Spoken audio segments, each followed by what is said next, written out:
All right, how's everyone doing? Can everyone hear me, see me? Everything's sounding good, looking good. I see. Let's go ahead and move along to the chat here. And mute that YouTube there. So let's see what's going on in the chat. Troy was first. Thank you, Troy. Welcome. And I believe that you were first. I affirmed that you were first. Chris P is second or third. He isn't sure, but I'll give him a second. Sorry, I'm distracted. I saw the delay on the YouTube, and then I saw me in real time, and I was disoriented for a second. All right. Troy says he's been so waiting for this topic. I'm so happy for that support. Whether you agree or whether you disagree, I could use the support on this one. Sound Engraver says, I have seen the comment. So that's true. And Troy also says, oh, let's go ahead and show this. I am verified first. And Nanette is third. And hi, Nanette, to you too. Thank you. Thank you. This isn't directed to me, but I find that just fantastic. I'm not sure what that means, but yeah, you guys know our stand. You know those lines not to cross. All right. Oh, yay! Yay, yay! Welcome. You finally made it. You've made it, Evie, to an important topic tonight, and I'm happy you can drop in there. Now, I have a question. Are you E space V, or can I just call you Evie? Thanks for joining. Yep. Well, that might not be true. I mean, maybe not on this live stream, but somewhere, somehow, you are first at some point. And of course, Daniel is here. So all the usual support. Thank you. Thank you guys so much. I'm probably just going to give it a few minutes before going into a lecture. I think this lecture, if that's what you call it, I'll call it that. It could run for about 10 to 15 minutes, maybe even longer. I have some ideas, and I have a lot in between those ideas, a lot sandwiched between those ideas. So I think what I'll do is go through that lecture, if you guys are cool with that. And then afterwards, I can address any questions or comments in the chat. We might have some artistic characters, I hope. I'm ready. But yeah, I'll give it a minute or two before I start, and hopefully it won't exceed about 15 minutes. So if you guys are cool with that, again, I'm having a hard time hearing me. So if you just want to give me a thumbs up, well, yeah, thumbs up, of course, for the video. But also if you can hear me clearly, if you can hear audio just fine. Here we go. All right. So looks like you guys are chatting away. Yes, let's see. Oh, you know what? Let's see. Okay, this is okay to run through. I won't go through opinions yet until I finish my lecture, because it's a lot for me to think about. So I won't take those comments, but actually I will have Swift Justice lead the charge. Art is subjective on the level of personal taste, but in order for art to be good, it needs to be objective. You are just hitting the nail right on the head, and that's what we're going to talk about. Thank you, Nanette. Thank you very much. Oh, I see. Very nice new profile pic for you. That's wonderful. All right. So I'm going to put up my notes, and I think I'm going to take it away. And I'm probably not going to stop until I finish. So, all right. So I'm going to pull up my notes real quick and go ahead and take that comment out. And let's see how that looks. Looks good for me. Yeah. Sorry if I look a little pale today. All right.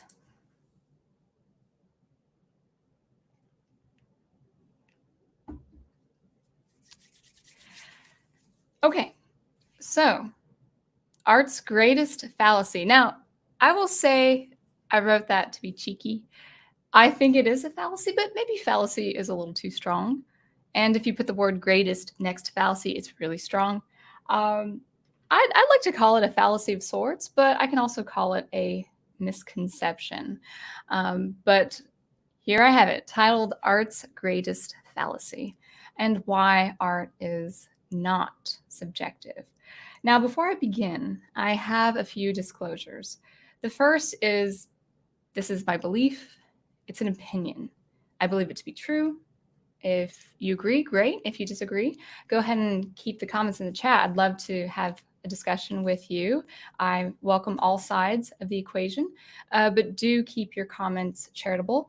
I have been among artistic circles that would probably stand against my position, and that's totally fine. But as long as we can be respectful, we should be good to go. Now, all that aside, I can see why art or why people would say art is subjective. It is totally understandable why people would say that. Because while I don't believe art in and of itself is subjective, I do believe there is something about art that is subjective, and this should not be cast aside. This thing about art, which is subjective, is vitally important. Otherwise, if we didn't have this, if we didn't have this one thing about art that is subjective, we wouldn't have art. Not in the way we have it today and have had it since the dawn of civilization. And I don't think we would understand it like we do. I don't think it would have the same value as it has for us now. So while I'm in the position to say that art is not subjective, I do believe there is something about art that is subjective. And I do have two reasons why I think people say art is subjective. Now, that will be introduced later, probably toward the end of this lecture. So we'll just go ahead and get started. When we talk about art not being subjective, we have to talk about objective as well. What is objective? What is subjective? And I'm actually going to loosely use the terms objectivism and relativism. And we will start with objectivism, or that which is objective. Now, I won't get into too much philosophy. It's not going to be too deep in philosophy. I'm just going to use general terms, a general sense of what objectivism is. And what I believe objectivism is an emphasis on what is external to you or what is independent of your personal existence or experience. Philosophically, it might be the belief that certain things, especially moral truths, exist independently outside you. You are abiding by them, you adhere to them, but they do exist outside your existence, outside your course of life. Philosophically, objectivism are things that exist independent of your knowledge and your perception, a general truth, if it were. Now, going forward, when I say objectivism, I simply mean that which exists outside our own individual existence or experience. And then I'm talking about the external outside ourselves and our senses. So going into objectivism, going into saying that art is in fact objective,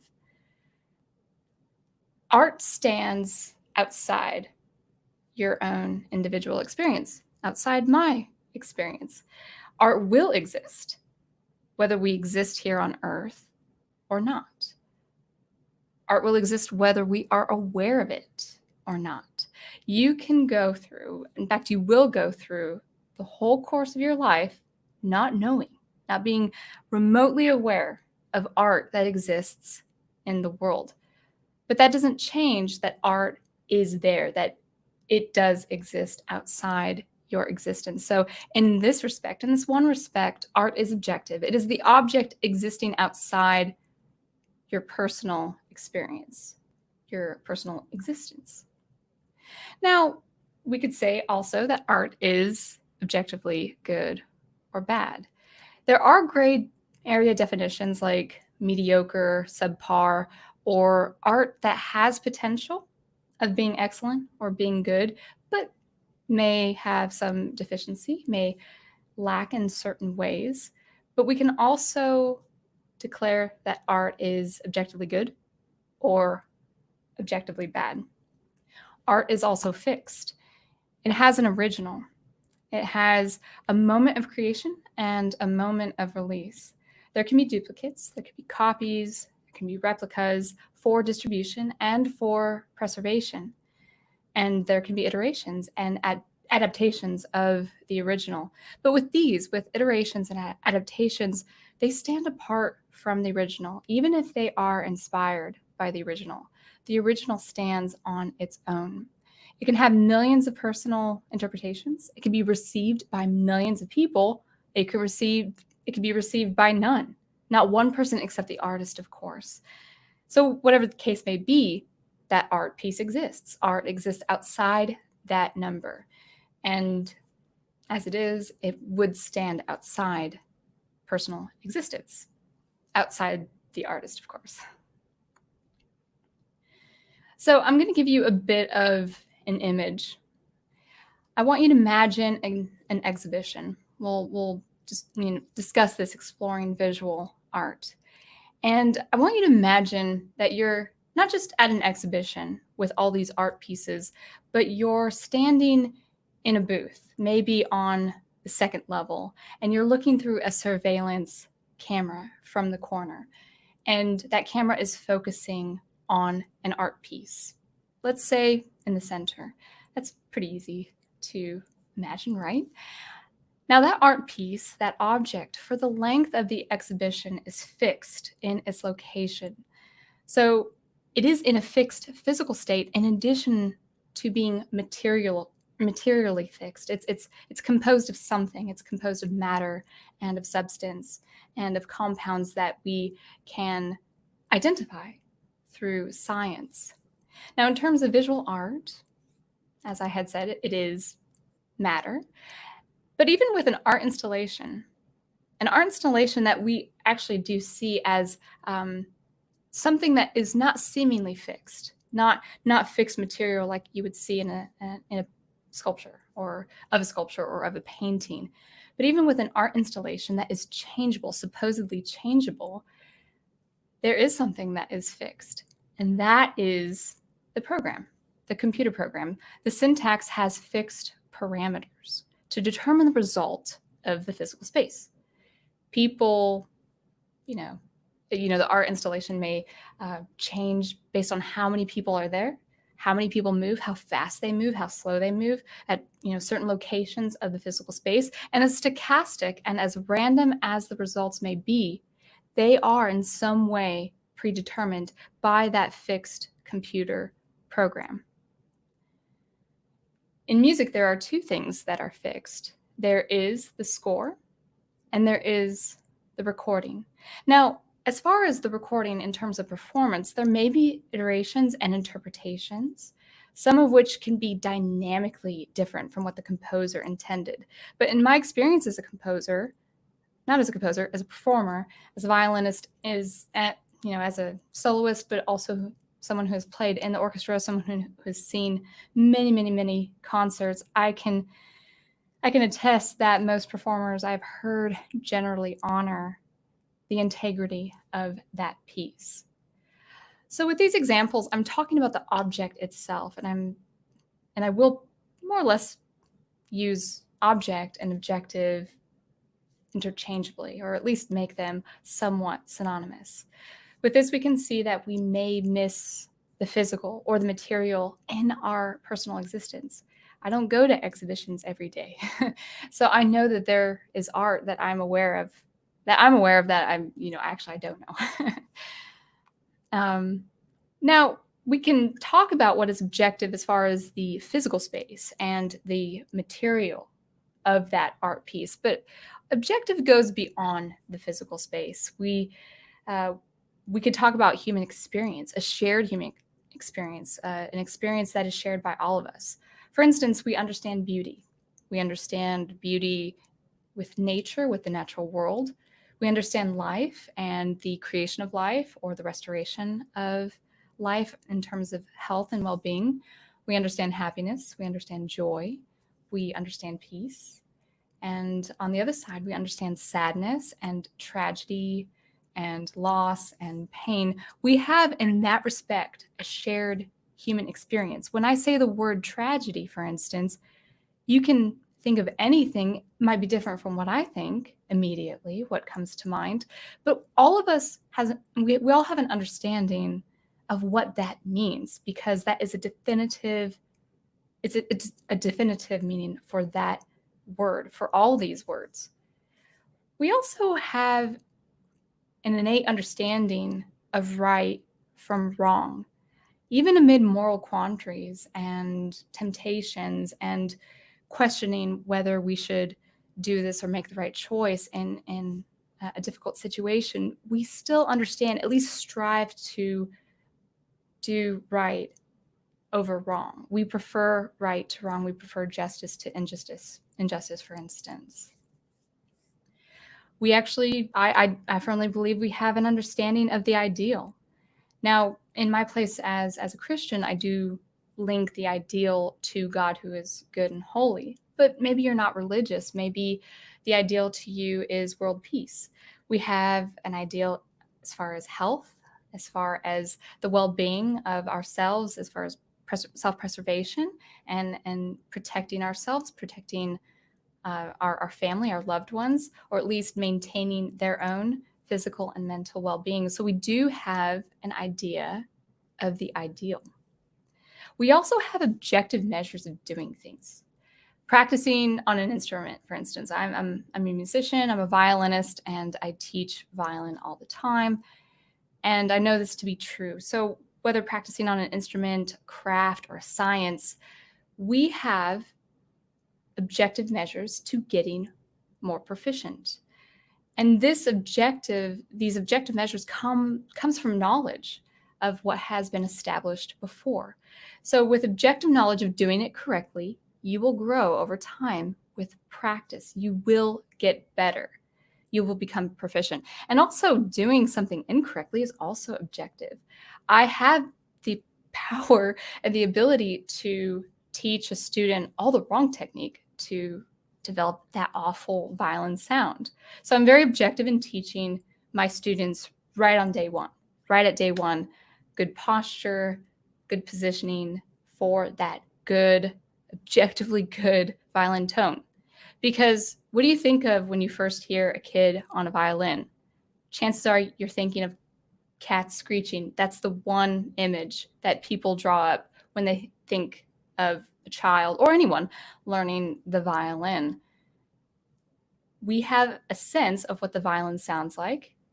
Just to name an example, we know what a good violin sound is. We have those objective measures. So with this in mind, we have an innate understanding of things that are done with excellence, even things we don't specialize in. I know when I see a good painting. I'm not a painter. I've never painted in my life, but I know what a good painting is. And with this, we can also judge things, even if we're not specialized in those things. And we can judge whether or not they were, in fact, produced with excellence. So these are my examples, my reasons for why I do believe art is objective. These are a few reasons. I won't go into everything I think about tonight. It will probably go on for more live streams like we have. But ultimately, establishing art as objective means that art is not influenced by personal feelings or opinions. And this is where it gets a little sensitive and a little controversial even. Now, when I say that establishing art being objective and saying that art is not influenced by personal feelings or opinions. I'm not saying this referring to the moment of creation. I'm not saying this about the artist themselves. They can produce art inspired by different images, inspirations, emotion. Maybe they are inspired by something they believe strongly about. So when I'm talking about the art in and of itself not being influenced by personal feelings or emotions, I'm not talking about the actual production of the art and the artist. I'm referring to when the art is released out into the world to be seen and experienced by others. And now we go into the opposite of objectivism, which is relativism, or that which is subjective. Now, the most general sense of relativism is this idea that things, even big things like knowledge and morality, exist in relation to culture and society, and therefore they are not absolute. Why? Because culture changes, societies change, and most importantly, I think, people change. You change, I change. Over the years, our opinions change. Maybe not every opinion we have changes. Maybe we are strong in our beliefs and we have strong opinions of things that will carry us over for the rest of our lives, but not every opinion stays the same. We do change. We as individuals change, and our ideas and our opinions change. That means if they are subject to change, they are subjective. Moreover, our perspectives and our interpretations and our experiences are what are subject to change. Now, an opinion, as I had just said, may be subject to change over your life, depending on what you learn or what has happened to you, or it might not. But notice the condition. It is conditional. Your opinions, whether they are fixed to stay the way they are now, or they change, it's not conditional like something that is material or something that is objective. I shouldn't say material, actually. I should say just something that is fixed, that which is objective, like morality, good versus evil, virtue versus vice, and all of that.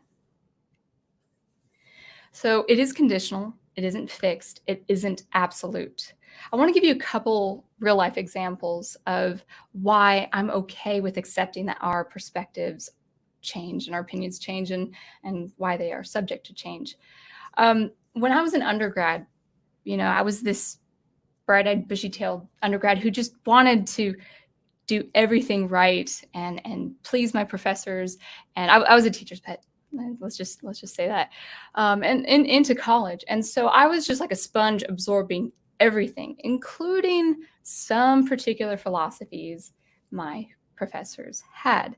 But it wasn't just my professors. It was actually my colleagues. Well, they're not my colleagues. I was a student.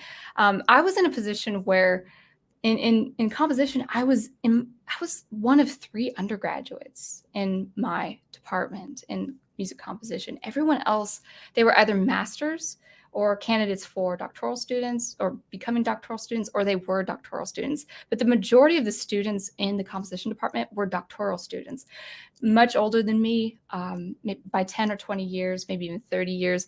And so I just absorbed a lot of what they were saying. And even with my music education major, where most everyone was an undergrad, I kind of took their opinions on what they were saying, and I was absorbing what they were saying. They were my peers as far as being an orchestra and being a prospective public school teacher and all of that before I decided not to become a public school teacher. But I was absorbing everyone, just like thinking what they were thinking. And one of the things I had often heard among my professors, well, I want to be light on my professors, but definitely the doctorate students, the undergrads at my, with my music education major, one common thing I had heard was how Mozart was so overrated. I think because he was popular. And I thought, well, because everyone loves his music, because everyone is excited by his music, something must be cheap about it. Something must have been done half-heartedly. And I came from a very particular department in music that took on a lot of the 20th century philosophers, meaning it was a lot of deep thinking. And because I thought differently and I thought deeply and I thought deeper more than other people, more deeply than other people, I thought, well, they don't know what real art is. They don't know the complexities that goes into real art, especially postmodern art. So I thought, no, yeah, that's right. Mozart is overrated. I think his music is cheap. And I played Mozart when I was in college. I think I enjoyed it. I'm not sure. I can't remember. But I remember playing a couple of his violin concertos. But I remember thinking, yeah, he is overrated. Yeah, and he and all the other classical composers. Now, I didn't listen to Mozart probably until 3 or 4 years after getting my master's. And this was after my undergraduate studies. And I was listening to Mozart. I remember that moment, when I'm, 7 or 8 years older. And I'm thinking, yeah, Mozart's good. Well, why do I have a problem with him? So I don't care for all of his music, but by and large, people like his music because it's well done. And so it was a huge moment for me to realize, wow, my opinion of something changes over time. And that's that testimony that you do change over time. And your thoughts and your ideas of things, maybe not everything, but a lot of things change over time, over the years, over the course of your life. Another example I can think of is a few years ago, for 2 to 3 years, I recorded my thoughts. So some people journal. I liked, speaking my thoughts out loud and kind of going through in real time what I was thinking, what I was going through, talking about different ideas for my science fiction stories. And it was my favorite form of journaling, if you will, recording my thoughts. Now, I don't do it anymore. I really liked the device that I had, but I accidentally destroyed it. So I stopped recording. I need to get back into it, but I'm so particular about audio. That's okay. I need to just record my thoughts again. But I do have a lot. I have hundreds of hours of my thoughts recorded back, 4 or 5 years ago. So I remember a couple months back listening to some old recordings, and I remember this particular thing, and I was listening to myself, and I was like this arrogant brat. I mean, just 4 years ago. And I remember thinking that because 4 years is quite recent, but when I was hearing the tone of my voice on a particular idea, I was like, wow, I think I was looking down on people and different things like that. And I'm just glad I don't think like that anymore. But that physical recording showed who I was 4 or 5 years ago. And so that's an idea, that's an example of how you can really change over time. So it actually puts us in a place where we are subject to change. Even our ideas and our emotions and our responses are subjective. I do believe that art represents reality. I believe that reality is fixed whether we like it or not. We've got things like gravity, we have science, biology, we have the natural world we have to adhere to. Doesn't matter how much I want tornadoes to cease to be, to exist. They're here. They're here to come and go, and I don't like them, but I have no control. I can't wish them away. I can't think them away. So whether, I like what's reality, it doesn't adhere to me. It doesn't adhere to my preferences. It's fixed.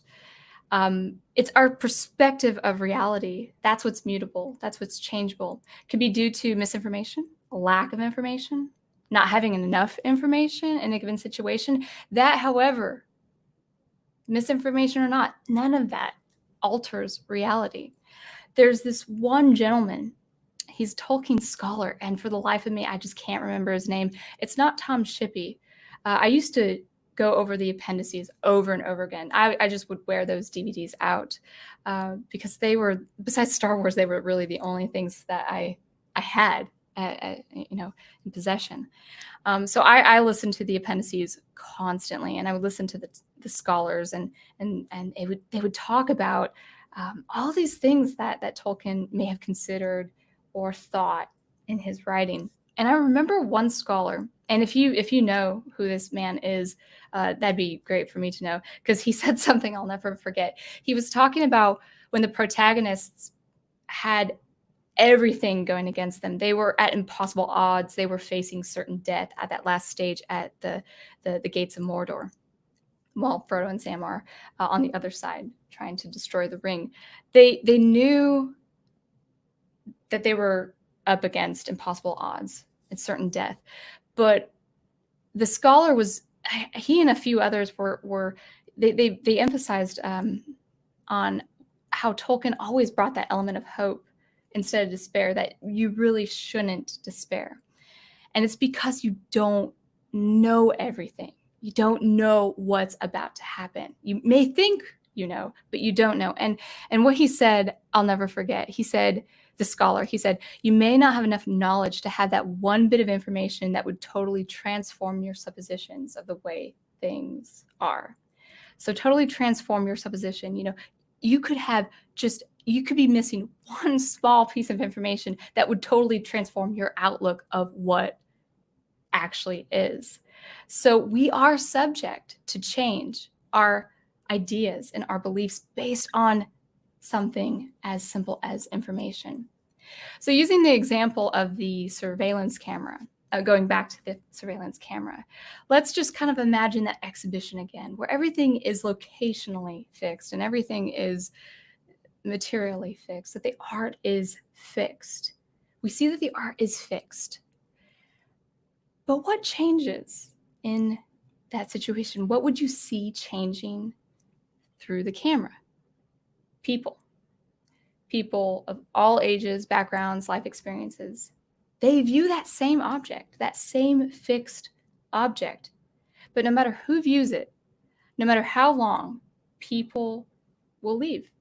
They might look at another art piece, or they might exit the building and think of something else for that day. Something else will occupy their mind. But that art remains fixed. That art remains as it was before, regardless of who sees it and who doesn't. So in this example, the art is the object.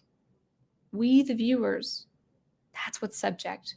The art is objective, and it's us.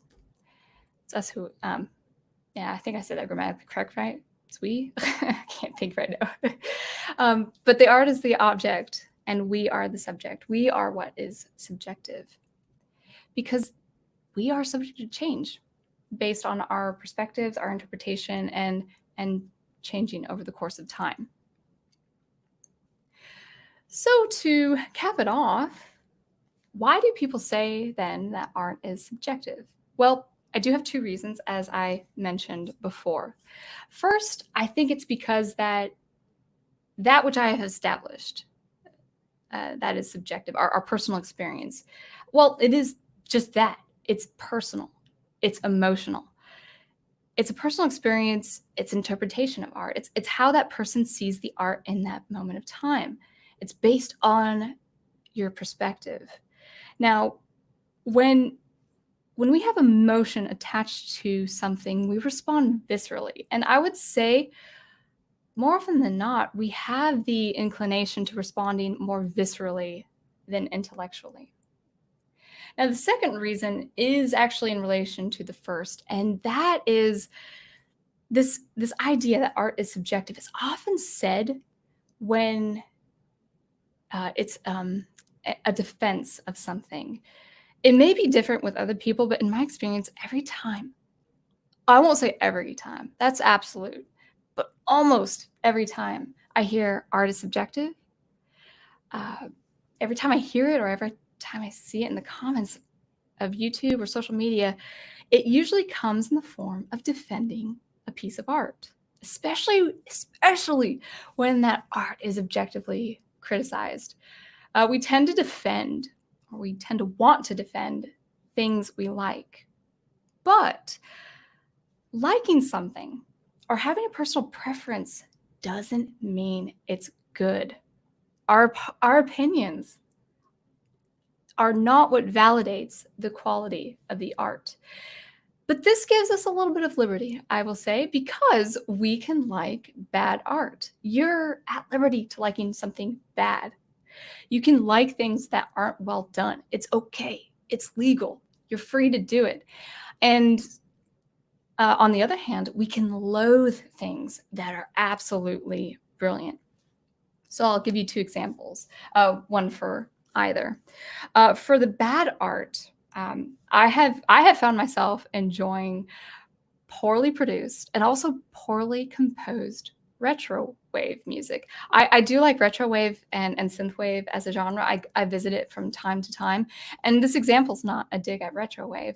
I do like it as a genre. And I even like the poorly made pieces I've heard. I can listen past the bad composition. I can listen past the poor quality. That said, I'm not going to call it good art. I can like it. I can enjoy it. It could be cheesy and I can just dig it, but it doesn't mean it's good art. I'm not going to defend it as something of high quality or excellence just because I like it. Now, on the other hand, for something that is brilliant, something that is a masterpiece, there's no denying that the Rite of Spring by Igor Stravinsky is a work of art. It is high art. It is a masterpiece. It is well done. One of the greatest historical music pieces of human history. However, it's not that I dislike it, but listening to that, especially knowing the program, but I will say that Disney gave me nightmares as a kid with their animations of dinosaurs and all that, of Fantasia. But that piece, for all its brilliance, it's so well executed, especially the music composition. I really don't know too much about the dance, but in terms of music, it negatively affects me psychologically and spiritually. I think it's because it has a pagan program, and it's quite dark and it's very disconcerting. And it's like, whether you've seen the Fantasia with the dinosaurs fighting each other, or you've seen the ballet with the very pagan, very dark context, it does affect me negatively on a psychological and spiritual level.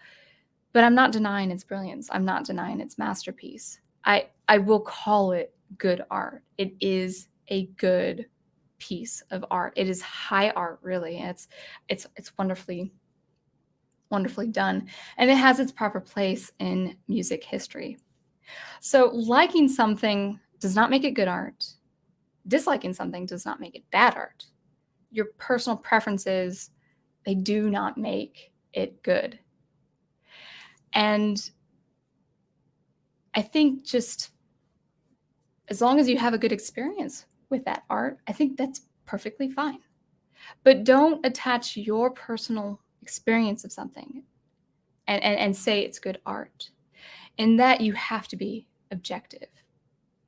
So, in conclusion, those are my thoughts on why art is objective and why your own personal experiences, that is subjective. So I hope you like that. I think we will hopefully bounce some ideas, and yeah, wow. And there's my red face. Woo! So I hope you guys like that. And that's not everything. Those aren't all the reasons why I think art is objective. I'm just laying out the groundwork for future discussions. But let's take a look at the chat here, and I'll do my best. It's not that long, I don't think. Oh, good. The chat is not that long. But yeah, please, any questions, just send them my way.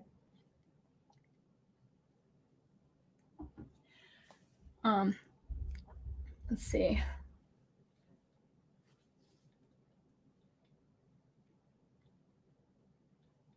Oh, actually, yeah. So I do want to front this again with Swift Justice. Art is subjective on the level of personal taste. Bingo. And but in order for art to be good, it needs to be objective. All right. Oh, off topic. It's all about frequency. It's all about coming up with something unique. Yeah. All right.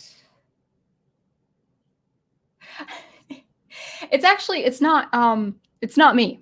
I'm actually not pale. If you must know, I put foundation on my face, and it's like 2 degrees lighter than what my skin tone is. So it's actually just bad makeup.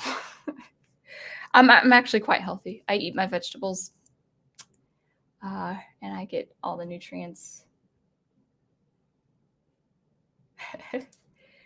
Don't know what that means, but yeah. Oh, is it because we're pale? I'm very pale today. Oh, this is an exchange between you guys. All right. If you agree, great. If you disagree, you are allowed to be wrong. I don't. Is that Troy all the time? Excuse me. I welcome thoughts. I welcome all thoughts. I'm up for that. I'm also up for opening my mind up to reconsidering different things. So, I mean, if you guys want to persuade me, dissuade me, go right to it. But it cannot come in the form of an attack. It must come in a form of a sound argument. That is what can persuade me, not just say, you're wrong, you don't know what you're talking about.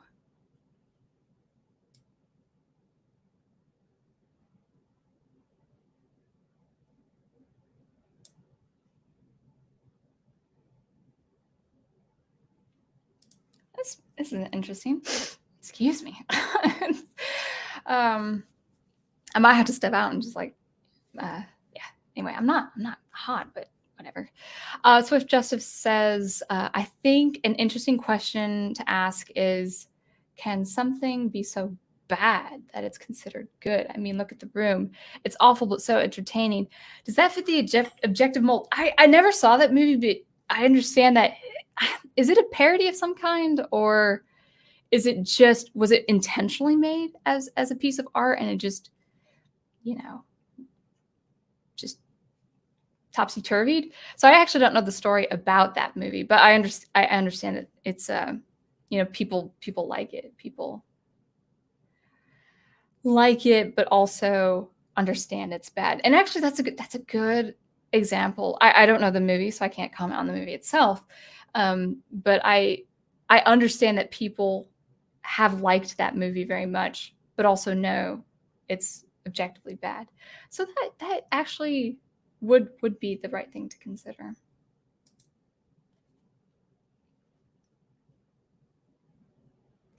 Oh, cool. Welcome, Owen. Now, as I said to Stephen Cruz, more appropriate comments on this channel. I am a lady. So if you have everything pent up, save it for office hours. Oh, that's not for me.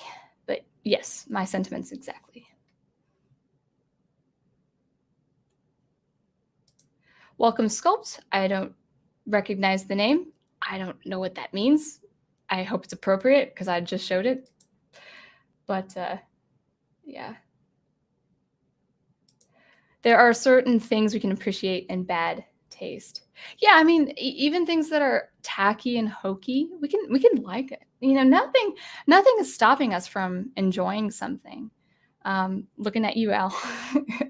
Where is Al? He's gone. Is he doing something? Yeah. Yeah. Well, let's see. Huh.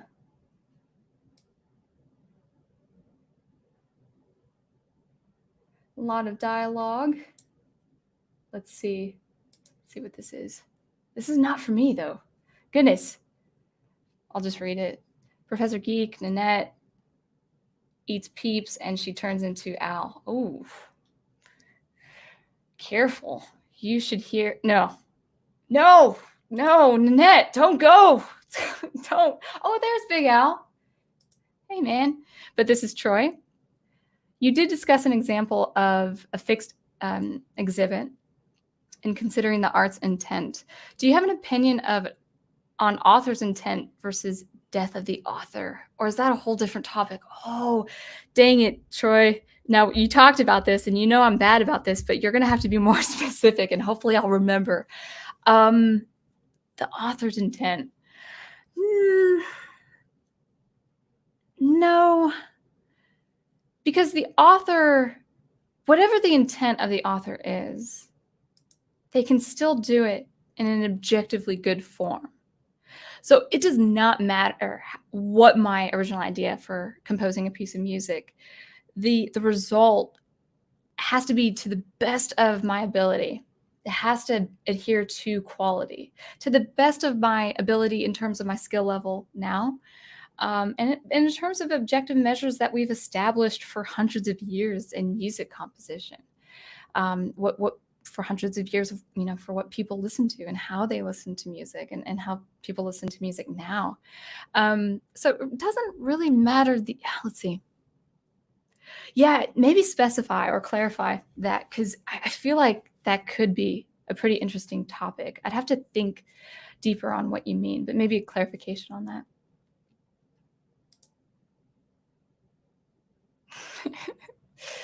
Welcome, Big Al. Nice to have you. Yep, it's true. He is a friendly face.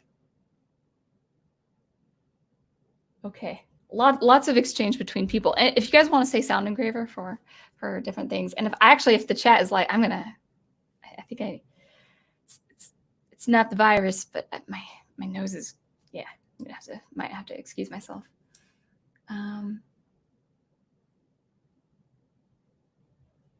Oh, okay. Thank you. Sound Engraver, what is it about the violin that made you choose the instrument? Well, first it was, the story, as the story goes, if you want my original story, you ever see those interviews of artists and the interviewer asks, how did it all start?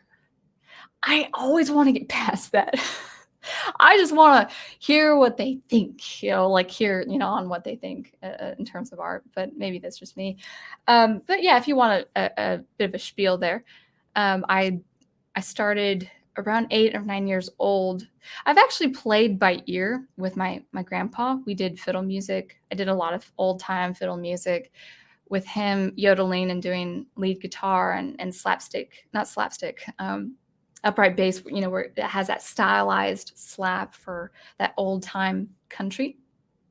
So I would play by ear a little bit before getting into the orchestra. Now, I have mentioned, I wonder if you were you there for Troy's rewatch of Xanadu, which was really fun. It was really fun. I really enjoyed that. But oh, wait, you are. Yes, you were there because you said you had a twin brother. I'm a twin sister. Now, I don't know if this was the same with your brother, but my sister and I, because we looked so much alike and we were dressed alike, we had the same outfit but color coded. We never wanted to do or have the same things. Like if I wanted root beer, but she chose root beer before I got to say it, I would choose Dr. Pepper. We didn't I remember, at least for a moment, we didn't like doing the same thing as twins or having the same shared interests. So when 4th grade rolled around the corner, I remember that. This is how I remember it. My parents might have remembered it differently, but I did play a little bit of fiddle before, but I wanted to start orchestra and start reading music. Well, my best friend at the time she picked up viola, and I wanted to do everything my best friend did. But I think I remember that my sister picked viola. She did viola, I think, for 8 months, 9 months, or a year before going to clarinet, and then harp ultimately. But I didn't want to play viola with my sister. I wanted to play viola with my best friend. So I reluctantly chose violin. Now, I liked it already. And then I started listening to things, the classic music station on the car radio, got very much into things like Mendelssohn Violin Concerto, especially his two. I remember, and forgive me if I've said this on chat or anything, because I tend to repeat myself. But I remember listening to both his concertos and Mendelssohn's concertos in E minor and also D minor. Yeah, I remember talking about that. But while reading Chronicles of Narnia. So like listening to that music while just being obsessed with Chronicles of Narnia had a huge impact on me. And I remember I was like, I really, when I grow up, I want to be a world concert violinist. I want to play the Mendelssohn Violin Concerto all around the world. So I did actually have an ambition. I said ambition, not inhibition. I heard inhibition in my head. And so, yeah, that was really what started just me just constantly playing. We also took piano, a couple years of piano. We were always musical. And my sister and I always practiced. My mom, she says now, and I sort of remember, but I didn't remember it was this bad. She had to force us to stop practicing. She had to force us to stop practicing so we could do our homework and maybe eat dinner. I mean, we actually practiced before we played video games. Video games was our weekend thing. But we would practice. We would always be practicing. My mom never had to tell us to practice. We just did it. She would come home later. My sister was at the piano. I was at the violin. My sister was a lot more methodical or methodological, however you say that word. She was about technique. I was about the theatrics. Now I'm all about technique. And I've always loved the violin in terms of literature and what it can do. So I have a fiddle background first, then got into the orchestra.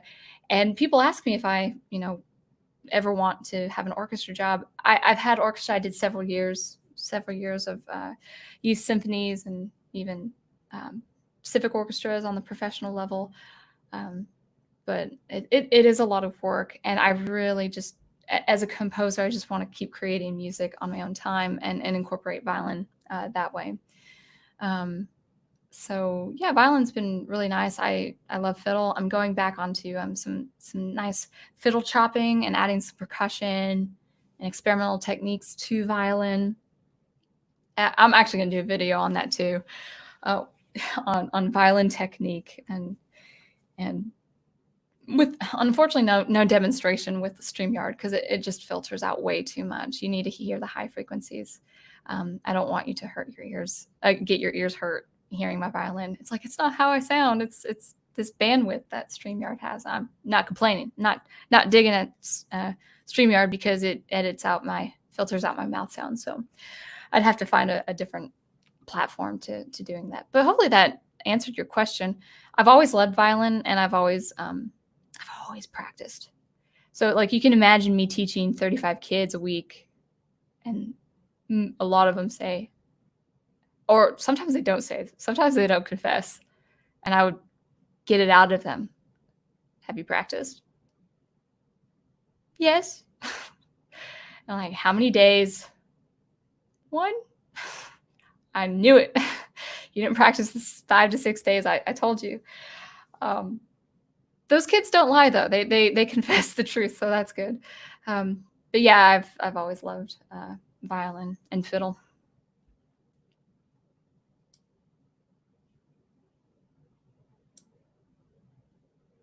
Oh, thank you. Thank you for that question too. Do you play other instruments outside? That's first.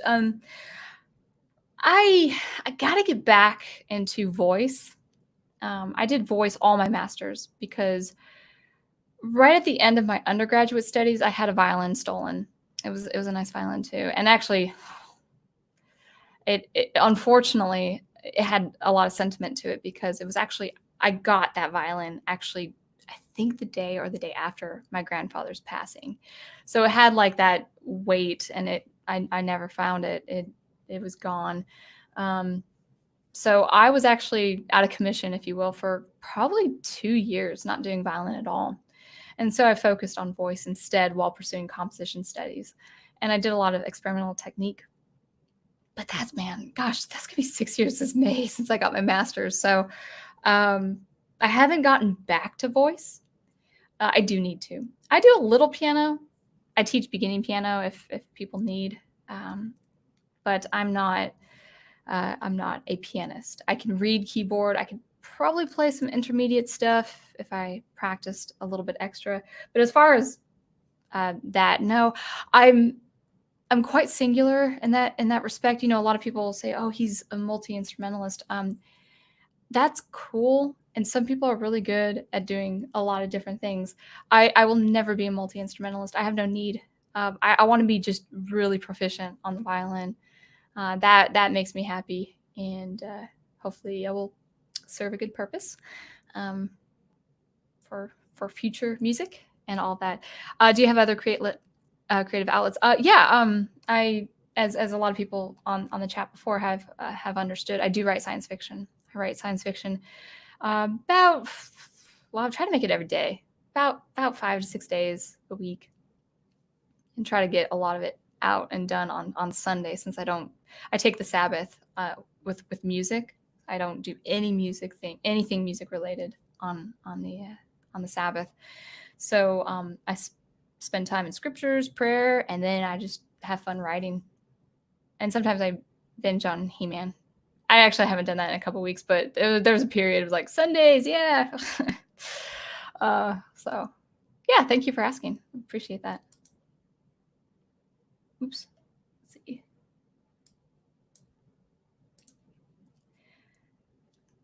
Is this for me? Yeah, I see the word art in it, so I think it's for me. That we conceive of good and feel guilty doing bad proves good exists and we should do it. I agree. The same with harmony, visual representation, story pacing, etc. Art, like morality, is not socially constructed. I know. Gosh. Yeah. I mean, it is hard. In the event that I do instrumental music, so someone can listen to my music and have no clue where I stand on my Christian faith and where I stand with virtue and all that. And that's fine. That's totally fine. And with my writing, I mean, it's not Christian science fiction, it's like, I don't, if people ask, they ask, and I express my faith and my beliefs in different things, but my science fiction is not, it's not like, I don't write science fiction to preach the gospel. If I have to preach the gospel, I'll just preach the gospel. But yeah, it's meant for the story. Now, the thing is, you can draw so many parallels with what you believe, even with people who have beliefs that are just dynamically in opposition to my beliefs. If it's put in a good story, and it's just not, if art is not used as a vehicle, at least primarily as a vehicle, but I would prefer it not being used in any respect as a vehicle, I think people would be a lot more forgiving. But even in my naivete in my early 20s, reading those philosophers, Theodore Adorno, the dialectic, or at least passages of that, scholars' take on that, I sort of understood, even on a subconscious level, I understood that when you have that kind of philosophy, that I believe is personally is quite destructive. That is really, that's the core, that's the impetus, that's the mode and the motive that pushes you to create that kind of deconstructionist art. I don't think you can avoid it if you believe in something like that so personally, and I think that's how your art is going to be. Now, that's the artist's choice ultimately. When it comes with original work, and we could discuss franchises. But so like I'm forgiving in the way that, well, if that's your original art, then I maybe for different reasons I might not support it, but okay, you have the freedom to do that if you so choose.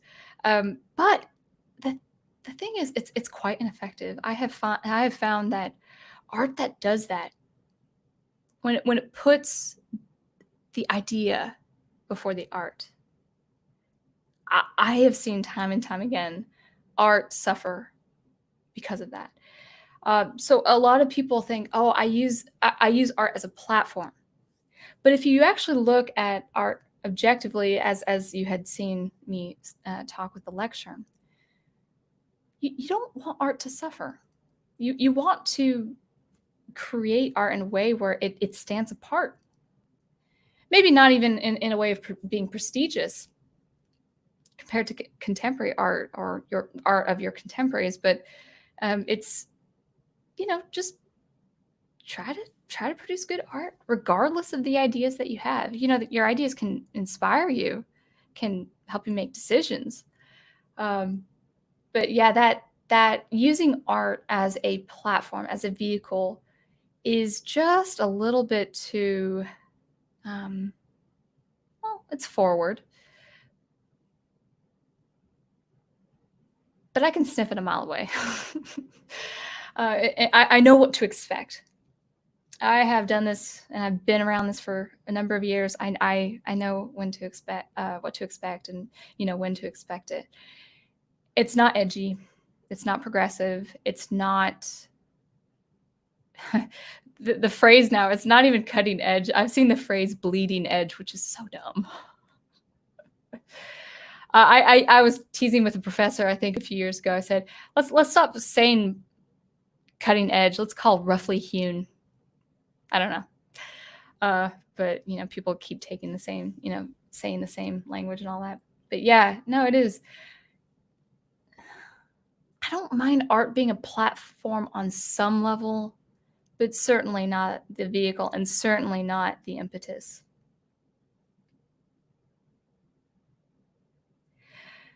Yeah, I mean, I think, morality is fixed. There's good and there's bad. The culture wants to change the definition of morality. I have seen that in numerous examples. Remember, culture is what changes. Well, and this is actually, I'll tell this to the crowd that I've been wonderfully associated with, Professor Geek and Al and Troy and Nanette and all that.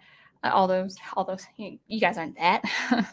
I do try to avoid as best as I can, at least for me, for my language. I'm not telling you how to say things. I'm not saying that at all.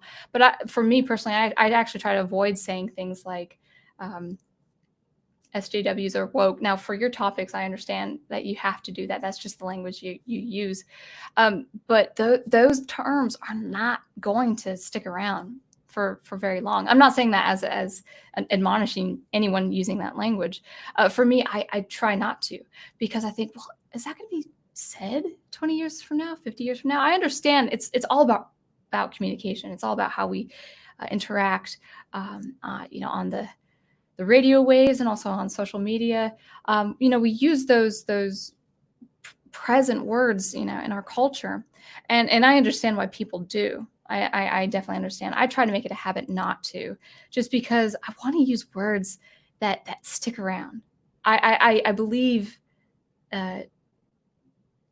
just most certainly, in definition and meaning, and meaning that has been for since language. So it's actually not a dig at anyone who uses those words in particular, especially on topical things for different channels. I try not to myself, just because I want to use language that people will use 50 years from now. So on culture, it'd be interesting to talk about what you mostly mean, specifically, Sculpt, because morality is fixed. There is a definitive right and wrong. And there are hard choices to make, but there are choices to make. And we have to do the best with what we're given. And we have to do the best with what we know. even if we may be ignorant of something, like a piece of information that would help us decide. We just have to decide. Now, here's the thing. The liberty is that we have conscience.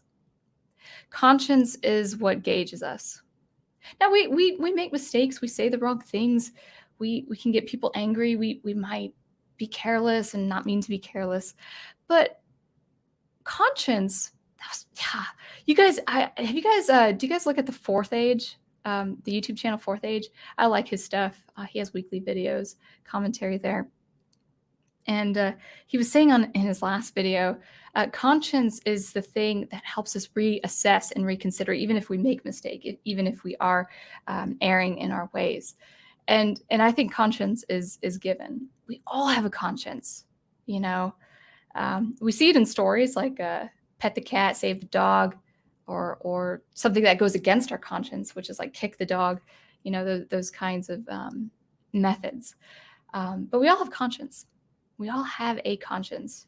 And if we don't have a conscience or adhere to the conscience, that's where we go on the other side of morality, where it is vice, where it is wickedness. So culture changes, though. Culture changes. But morality is fixed.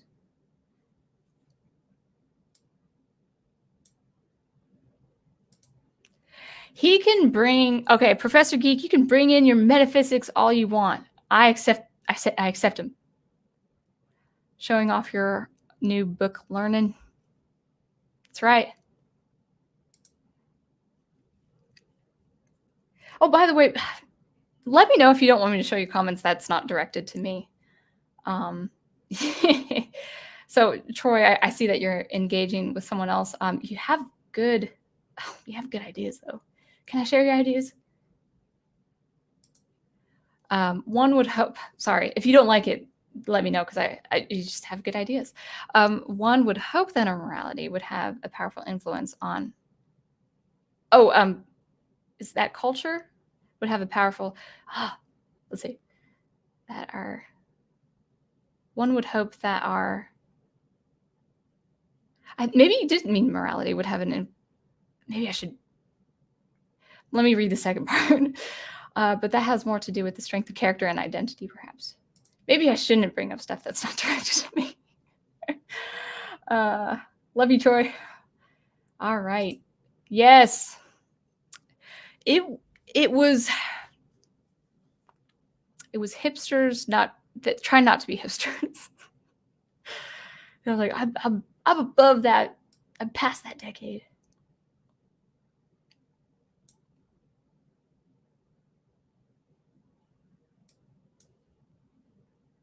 Okay, more exchange.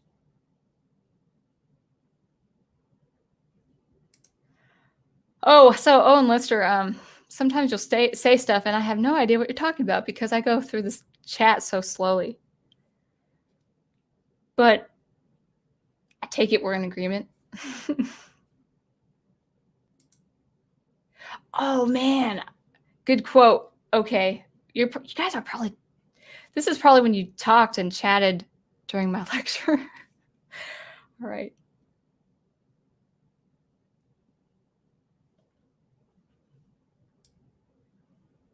Ugh. So something with chat that like it looks like it's nothing and then it just blows up. Oh man.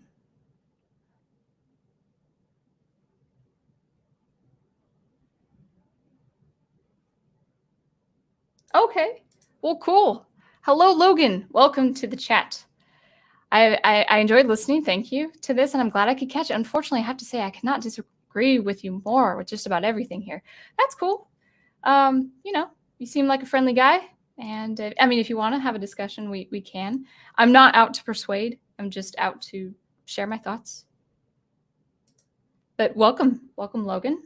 Thank you for coming on. I haven't seen you before. Sound Engraver, I agree. I am open to having my mind changed, but it does not need to be a well-reasoned or convincing argument to do so. Oh yeah, I was kind of being cheeky too. I mean, like I mean, I'm kind of an intellectual. I don't need an intellectual to I'm not saying you're not intellectual. I'm just saying I don't need like a sound argument. Like you have to have, bullet points and logic and reasoning and all that.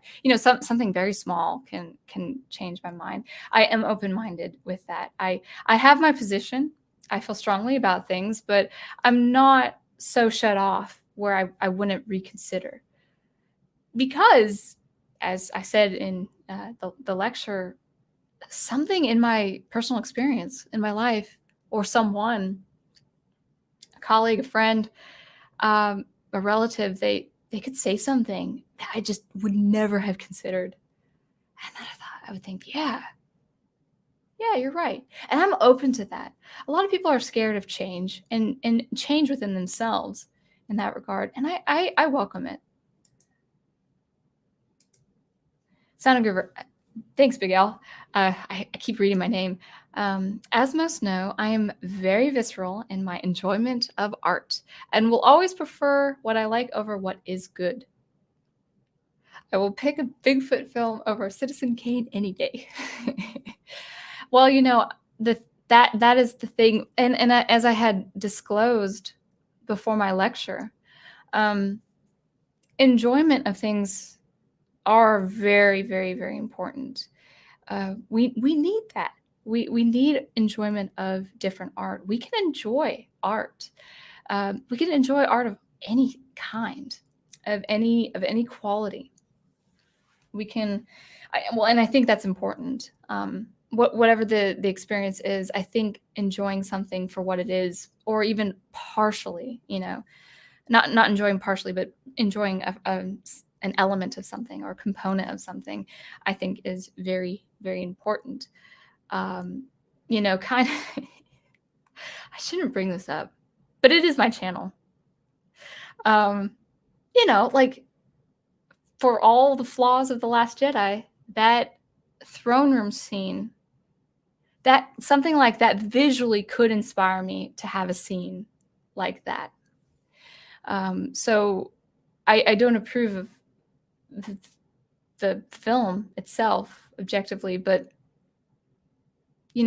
taking in stuff that you enjoy is also very, very important. I will say, however, I've noticed a trend. I noticed a trend among artists, artists in pretty powerful positions, like in Hollywood. They have a knack for taking the joy out of stuff. It's like, you can't not like this. How dare you? But let me think how I want to think. So, yeah. But yeah, Aldo, man, don't lose it. Don't lose it. I really do like your take on a lot of things. And even if I disagree, I mean, the great thing about your the professor's channel is sometimes, I pretty much agree with like 98% of what the professor says, but there are times where I'm like, yeah, I get where Al's going with this.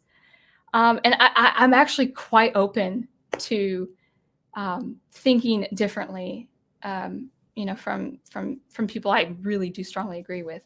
The same is true for people I would strongly disagree with. Like, oh, they said that, and you know what? I could see the motive for saying that, or I could see, I can agree with that. Maybe it's just something small or component, but I'm very open to that kind of engagement, even if it's just cerebral, even if it's just part of my mentation, if you will. Let me grab a swig of water before I answer these harder questions.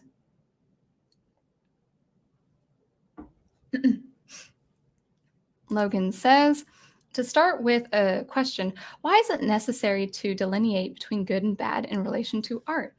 Well, you can choose if it's necessary, but in terms of what is objectively good and what is objectively bad, this actually will get into my next video a little bit, but I believe, and feel free to disagree with me, and it might be different with your experience and the way you think. I do believe that most people, by by and large, are inspired by things done with excellence. You know, I'm not an athlete. I don't even follow sports at all. But there is something about the Olympics. When you see an athlete train all their life for a fraction of a moment, and it either makes it or breaks them. And when it makes them, will they get the gold? I don't have to know a thing about sports. But when I see them get that gold medal, because they worked so hard and so tirelessly to get that, and that's not the gold itself, it's not the material.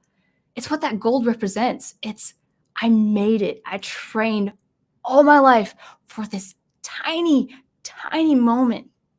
Like, especially with a gymnast, when she has her routine, there is a fraction of a second that determines whether she scored or whether she didn't. Now, people could say competition has been bad for the system. I don't know.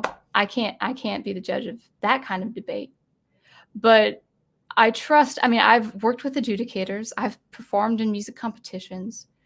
I've interacted with music adjudicators, conductors, people who were professional long before I became professional.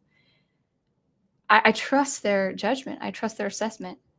And when they give you a good score, it's like, wow, I worked hard for that. And it's inspiring.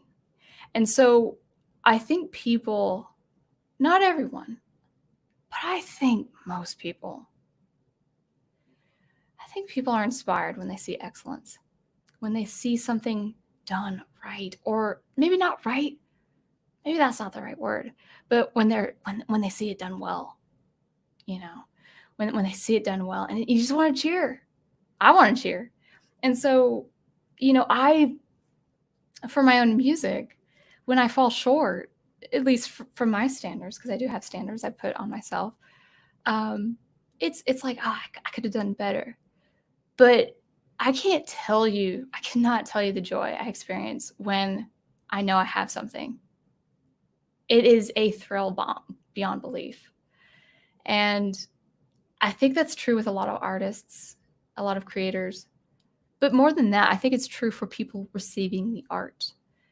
And so that's why I put that emphasis and I put that importance on what is objectively good art.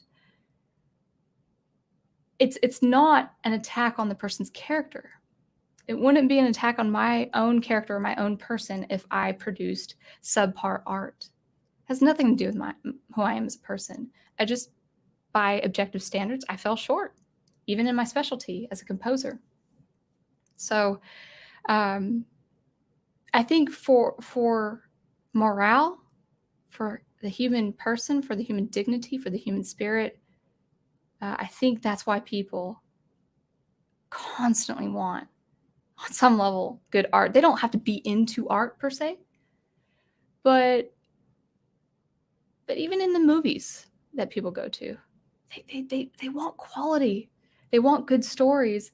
They want a good experience because they want to be inspired. They want to break away from the mundane. They want to break away from the routine. They want to think about something else. And if that art can give them even just a reprieve of that, and if it's done, and that usually happens when it's done well. So that's where I would say, that's why I personally feel, as you say, it is why it is necessary to, divide the two. I think that's personally my mission as an artist, but it does depend on who's producing and who's viewing and all of that.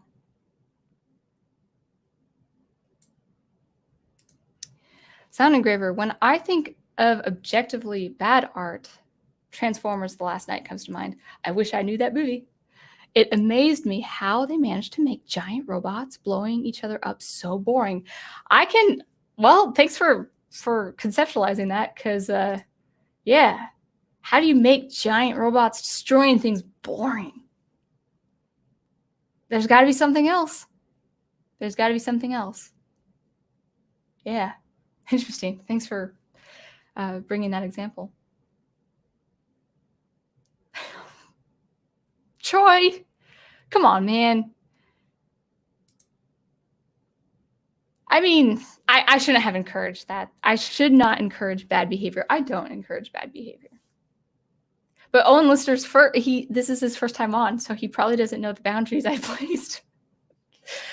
So, yeah. You guys may establish boundaries. I don't know what boundaries you've established.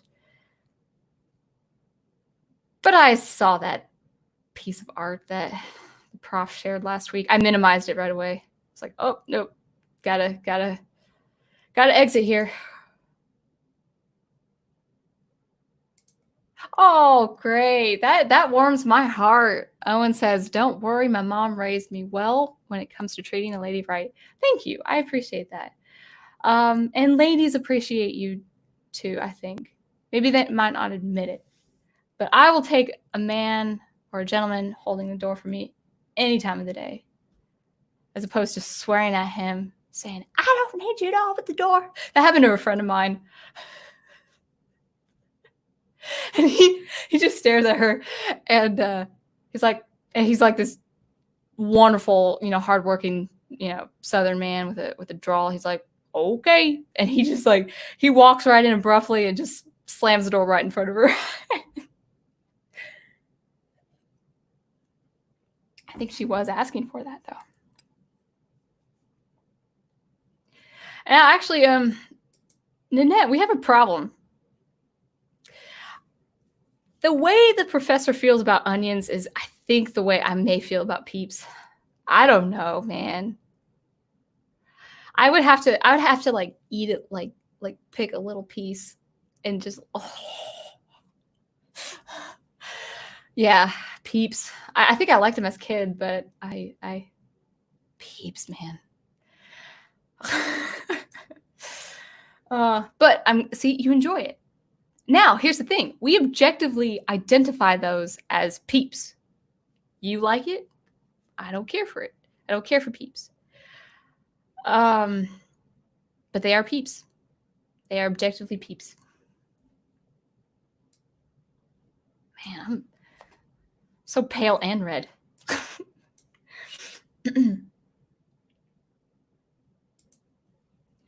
Sound Engraver. Why do I say my name? It's marketing, right? Big Al Presents says, so what about an even split of opinion on a work of art? How is it decided if it's good or bad? Yeah, that's actually leading into my next video. When I say good art, I don't mean analysis. I don't mean, ooh, I can give you a good example for that. I might wait for the next video, or I might say it before I forget it. When I say objectively good art, I mean what we objectively understand as a shared human experience. I'll have to save this for another video. How's it decided if it's good or bad? Don't we have art critics out there? Don't we have film critics? I mean, they're reliable, right? But it's not so much like, how can you determine what good art is? That's for the next video. Are you excited? That's for next week, because I will top it off with that. How is it decided if it's good or bad? I think we have an innate understanding of things like form, pacing, story, visuals, color design, color schemes. I mean, even if we don't know the theory behind it, like with Xanadu. I mean, I was thinking, it was such a great discussion, and I was kind of thinking, oh, should the more I was listening to the songs, I was thinking, well, yeah, I see what they're doing here to make this work, and I see what they're doing here to make this work. But when I first saw the movie, I didn't analyze it at all. I just enjoyed it. The thing is, my analysis of music and my understanding of music in terms of music theory and history, and just as a violinist, as a composer, that's all supplemental. It's not the thing that would decide me to be a music critic. It helps. It certainly helps. And in some ways, it could better the experience. But those songs, with Gene Kelly and Olivia Newton-John, you don't need to know theory to know that those were good songs. They were objectively well-written songs. Now, for me, and this is kind of getting into, well, maybe next video, but for me, knowing that analysis and understanding, oh yeah, they did that for this, and they did this for this transition, that helps me as a composer when I write music. So it's form that follows function. It's me understanding the little details. So I think, oh, that's what they did. Well, I could use that for my own music. But I don't need that to determine what good music is. It's, you know, if you look at, different pieces that are just played time and time and time again, Michael Jackson's Thriller, Beethoven's 5, Beethoven's 9, Brahms, number 3, Schumann number 3, all that stuff. Taking going back to that Xanadu theme, taking from what's come before. It's nice to know the technicalities, but it's not necessary. It's not necessary. It helps me as a composer. And I'm sure, literary analysis could help me as a writer in some cases, but that might be for another time. I'll try to remember that. How is it decided if it's good or bad? Well, this would be a teaser of my video next week on how anyone can decide what good art is. I have a criteria. And again, these are just my opinions. These are just some ideas that I have for my channel. So hopefully you enjoy that. But yeah, that's a very fair question. How do you know what's good? How do you know what's good? And I'm so happy to add on to this, over time.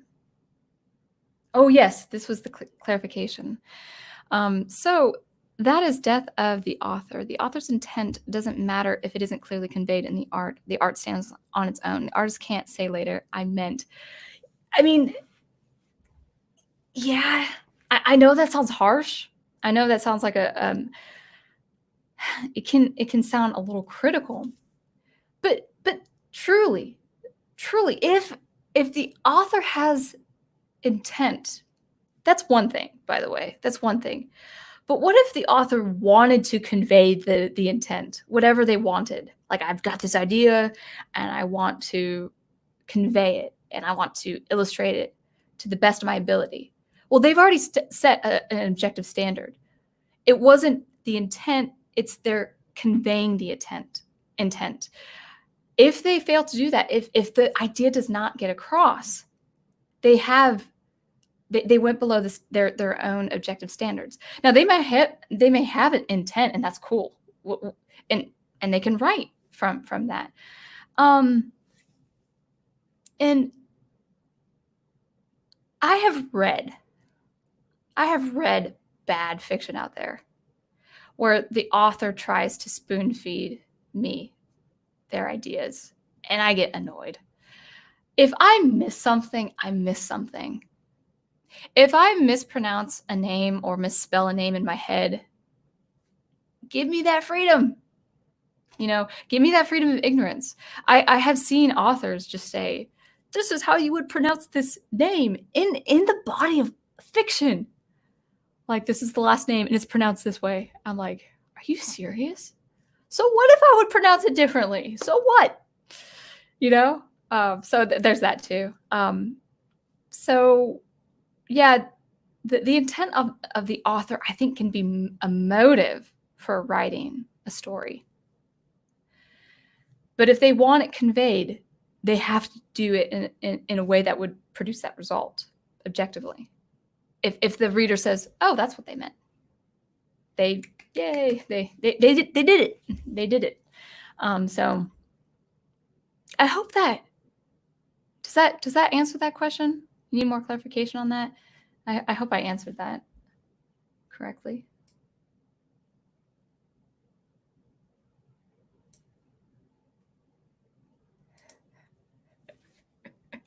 Well, thank you, Nanette. You can do a whole show on just our weird comments. Oh, your weird comments. I thought you were talking about me. I was readily accepting that. Yeah. I mean, I think I could eat maybe 1 or 2 Peeps. I can't stuff my face in. I think it's marshmallows. I think it's just too sweet.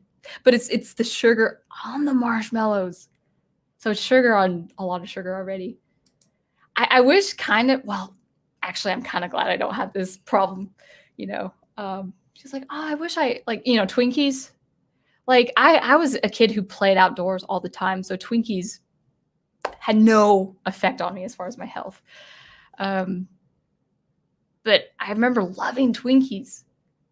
And I remember eating a Twinkie probably like, I'm sure it was several years ago, but I remember it being disgusting. I do like chocolate and candy. I'm not a baked goods person though. I don't, unless it's homemade cookies, but I don't like store-bought stuff. Well, it's not that I don't like it. I don't prefer it. If someone bought me a cake for my birthday or something, I'm like, oh, take that thing away from me. No, I would enjoy the cake.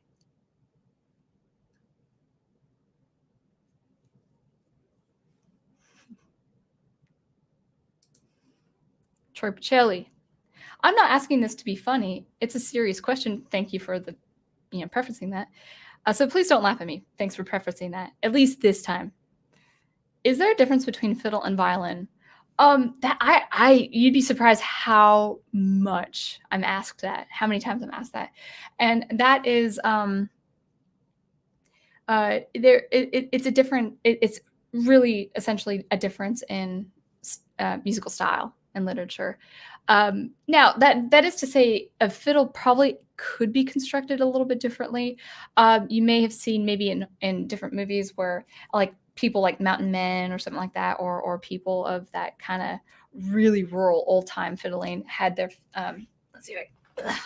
had their fiddle on their arm here. I actually saw I saw a collaboration on YouTube yesterday, and it was a violinist, and I did a double take. I thought the mirror of the camera was inverted, but he was playing on his right shoulder. And I've been asked, hey, I feel like I'm coming in too hot. Now I'm gonna back that mic off just a little bit. They ask, well, I should learn the fiddle with the violin, or with the violin on my right shoulder. And I was like, that's great. I can't teach you that. So, I mean, the classical music, the classical training that I got, I applied to fiddle, and I front that with every trial lesson. I tell the student and the parent that I teach classical technique and posture and training, and they can do jazz, they can do freestyle, they can do popular music, they can do anything they want, they can do electronic music with that classical technique and form and posture. I'd have to look into the actual construction of the fiddle, but I think it's the same. I think it's just stylistically the music and the playing. But I apply my classical technique to the fiddle. I would say, though, the Irish fiddle, I'm starting to learn the Irish fiddle. Oh, I don't have my violin with me. Maybe I'll remember next time, but like, I don't have my bow with me. It's hard to do it without the bow. Do you want me to show you? You tell me if you want me to indulge you with bow technique. I'll show you. But the Irish bow, the hand is sitting to get that real fast melody, nice and solid and tight. This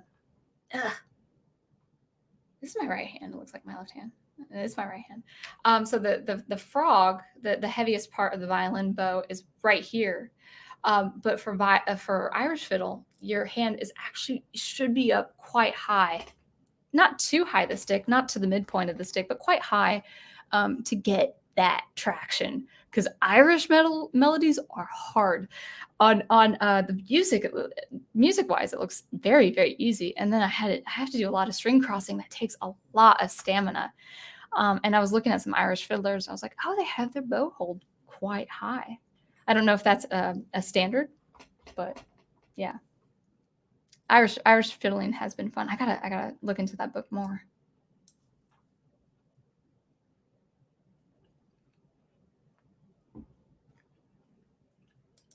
Swift Justice, do you and your sister share the same love of things? I understand the desire to be different from one another, but are you too similar? Yeah, actually, we are quite similar now. I mean, we have our own different things going on, but we do have shared interests, music, Star Wars. We're not into the whole Star Wars lore, but we talk about Star Wars a lot. We talk about philosophical things, religious things, deep things, things going on in the world. Yeah, we have a lot of deep conversations and also shared interests. She plays the 32. She's learning the 32 strung Celtic harp. She played pedal harp for about 3 years, and she took on pretty fast, but it got to the point, unfortunately, and I kind of feel bad about it, but it got to the point where it was just too cumbersome or too expensive. So she quit for a long time, and so she's coming back to playing harp. But she always had great piano technique. I didn't have technique when I was a kid. I have it now, but I didn't have technique at all.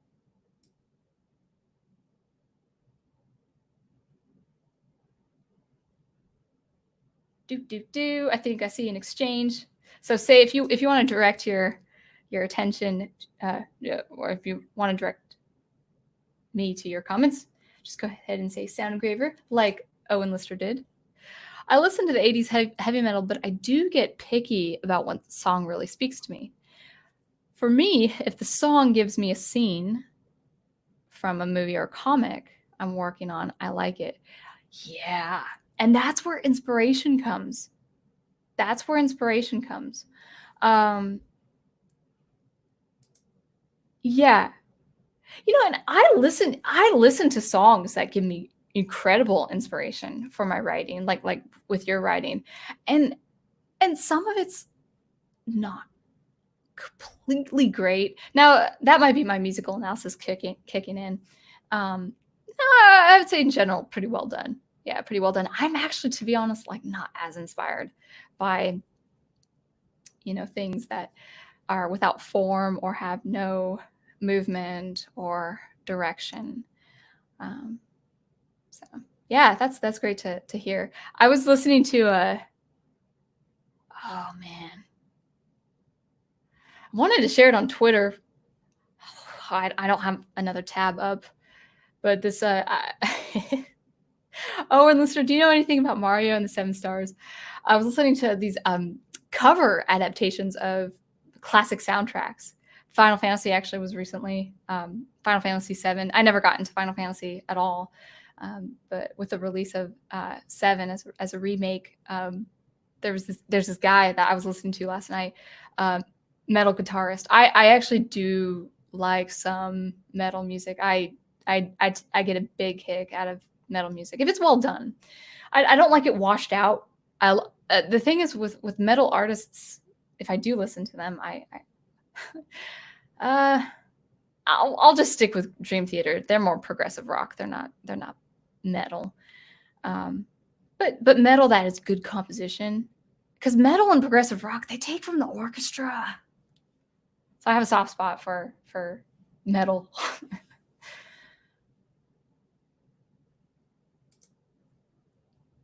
Sound Engraver, you mentioned getting back into voice, although you didn't really have the opportunity to share like Big Al presents did. From what I heard, you have a lovely singing voice. Thank you. I thought I sang louder than I actually did, and I think that was StreamYard. It sounded so faint. I don't know if you guys heard it through your headphones, but the output from the playback, I was like, I can't even hear myself. And so it was like this going before, like Big Al was about to belt it. Like that's what I should have done, but I didn't really want to disturb my neighbor either. I'm more of an alto mezzo soprano.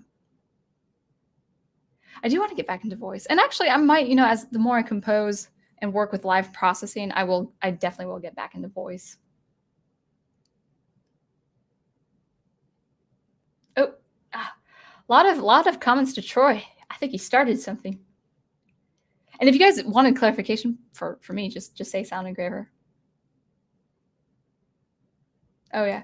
Yeah, that's a good question. I mean, I think for me, I mean, I work Saturdays, so I use Sunday as my day off. Sabbath is more of a respect, a reverence of the Lord's day, meaning you give honor and you pay respect to not working for a day. With pastors, they're essentially working on Sundays. So maybe Monday is the time they celebrate and have fellowship with the Lord. So it's more maybe for the literal, yeah, probably Saturday. But for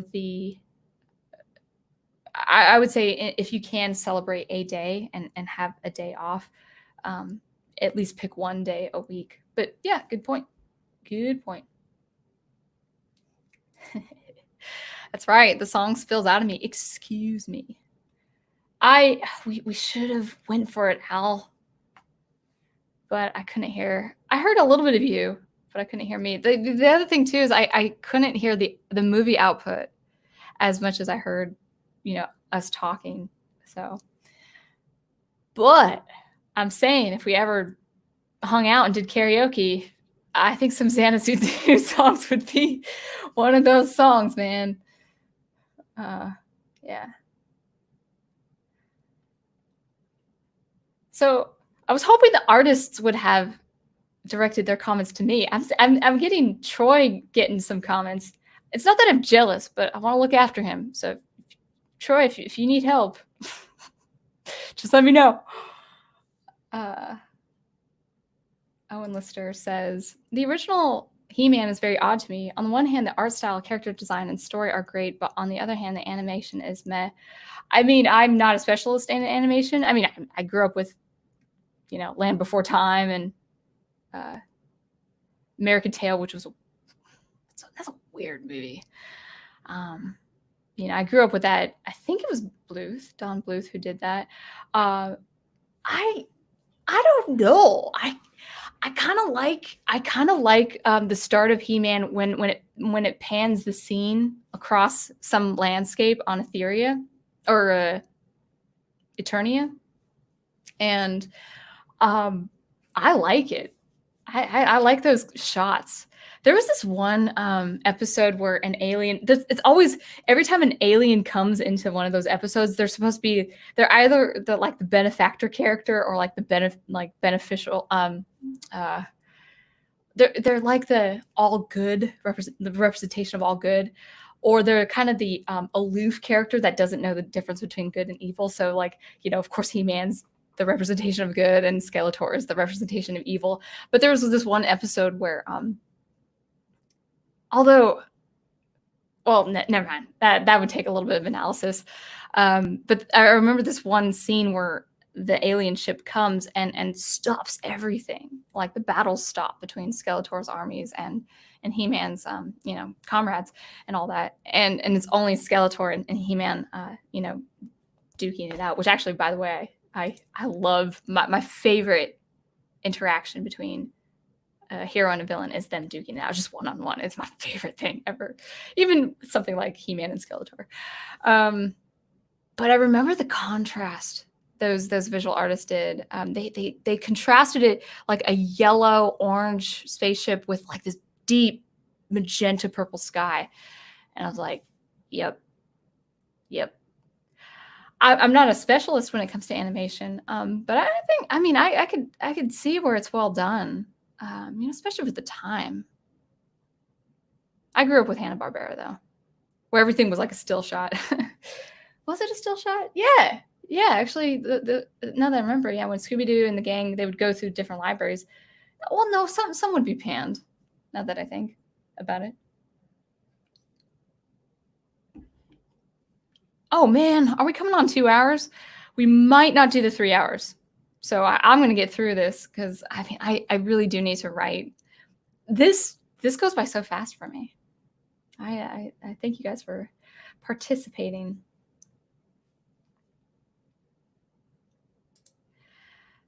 I do not begrudge you. I just want more singing from Sound Engraver. Well, thank you. I have some alto in me. Breaking the song right now.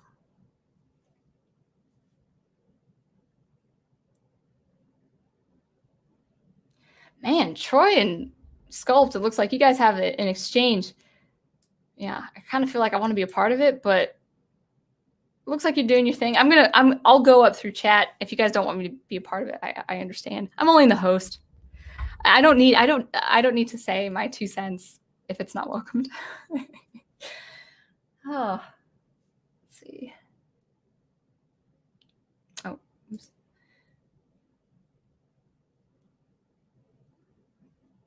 Yeah.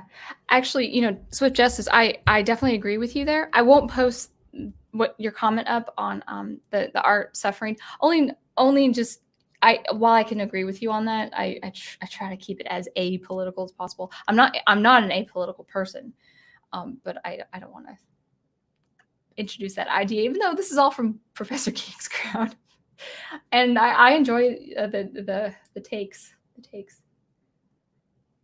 Uncategorized music. Interesting name. Hello. I'm wondering if I could ask a question. Absolutely. I mean, keep it clean, keep it appropriate and respectful. But yeah, if you have some thoughts, let me know. Wow. Anytime, Troy. Oh my goodness. Oh, Logan. Okay. I would also like to add that I think by objective you are merely to appeasing what our culture determines as good, as you aren't escaping the subjective nature of existence. As you aren't escaping the subjective nature. Well, but I am escaping the subjective nature. I mean, did you catch my whole lecture? I was definitely clear about not appealing to culture. No. Because as my lecture and my points pointed out, what changes? Culture changes over time. And if if what is objectively good adhered to what was going on in culture and how culture was changing and how society was changing, art would be subjective. But we do have objective measures for quality. We also have a very shared human experience. No, it's not. Actually, it's not. It's actually not what determined. Let's see. Let me see. I want to read this right, so I'm fair to you, because I do want to come from a place of being fair. If I'm misrepresenting what you're saying, just let me know. I would like to add that I think by objective you are appealing to what our culture determines as good, and you aren't escaping the subjective nature of existence. What do you mean by escaping the subjective nature of existence? Are you saying that we do change over time, or that we cease to exist? I mean, we have souls. I think we have souls, but that our time comes where we pass on from this world. So I'd have to have a little bit of clarification. But in answer to saying you're appealing that, or I'm appealing to what culture determines as good, is actually far from. In fact, a lot of what our culture is saying is good is not good at all. And when we're objectively critical of what culture is producing, we get criticized, and we get called names, and we get called really bad stuff. So no, I'm not appealing to culture. Culture is what's subjective. Art is what is objective, and we have objective measures of getting art that quality, that good quality. Oh, you add on. Okay, you add on. If you look at accounts of music of other cultures from people that value objectivity, such as British descriptions of the Hindustani music, there's a lot of, I like this, but it's not good music. Well, I don't know. I mean, I can't speak for any culture besides me being an American. So, I mean, I guess I would have to see what the context is. Here's the thing. Again, it's like my point is you can like bad art. You're at liberty to like bad art, but you can also like good art. So your preference has nothing to do with the quality of art. Your preference has only to do with your what you like, what you experience, what you share, with friends and family. So I'm not aware of these. This example, this saying, I like this, but it's not good music. I've actually seen quite the opposite, where people who like something and then it's objectively criticized, and I was like, how dare you criticize what I like? It's okay to like bad art. But I'm also saying that we have the potential of liking good art too. But art and its being objective does remain fixed. And it makes things so simple. I think. I hope. I'm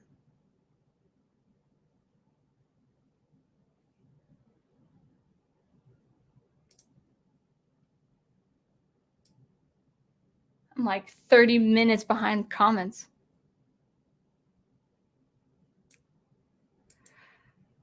That objective is still subjective, and objective can be a dangerous term when used the wrong way. Absolutely not. Objective is not subjective. We have fixed ideas. We have the laws of nature, we have science, and we have fixed ideas as the human race, as human beings. For instance, what remains objective, as just an example, is morality. I wanted to use an example, but it would sound maybe on YouTube like I was threatening people. But it's like if I have a knife at your throat, that is objectively wicked. Like if I'm about to take your life, that is objectively wicked. That's not subjective. That's bad. And I could say it's bad. So it's no. It's objective is not subjective. Objective is object. And yeah, but thank you for commenting. No, we have fixed meaning. We have, and now here's the thing, a lot of people have a problem with fixed meaning. A lot of people have a problem with the laws of nature and science. By this I mean, people want to fight reality and want to mold reality and make reality what they think is reality, what they want reality to be, and they want to punish people and punish the world for objecting to those views. Like, you don't understand. But that's actually solipsistic in that when we only see reality as we want to see it, as we do see it, that's solipsistic. That's only seeing things as we internalize them. That's part of it. But our actions and our decisions and what we say, as I'm speaking to you, really impact not everyone, but impact people. The decisions we make we are subject to consequence. We are subject to circumstance. Sometimes circumstances happen to us and we have to deal with it as best we can. But it's, like if I decide something, I'm not absolved from being responsible for doing a bad thing. I have to adhere to law. I have to adhere to the human person and the human being, the human dignity and the integrity of that person as best as I can, as best as I know how. That's totally objective. And that's shared by everyone. And people who do not uphold those views fall into what we also call vice or wickedness. So we have to be very, very careful. We have to be definitive, or we have to be direct in our meaning of words and language. We have to. Otherwise, just from the basics, we want to be able to communicate.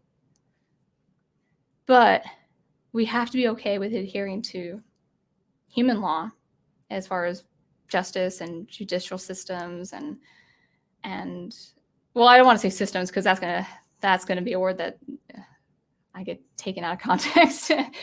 But we all have a sense of justice, self-preservation, protecting people we love, if only their well-being.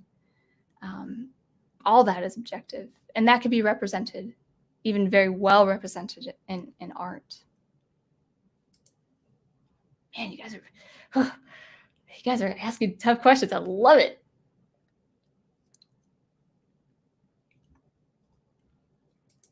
Owen Lister says, when I judge films, the one huge sin that kills it would be that it bores me. If I'm not entertained, it failed.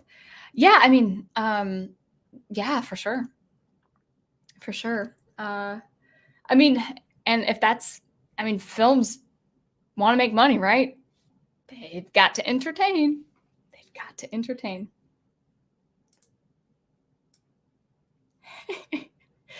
Yeah. Wait. Oh, I lost a net. Yes, it's true.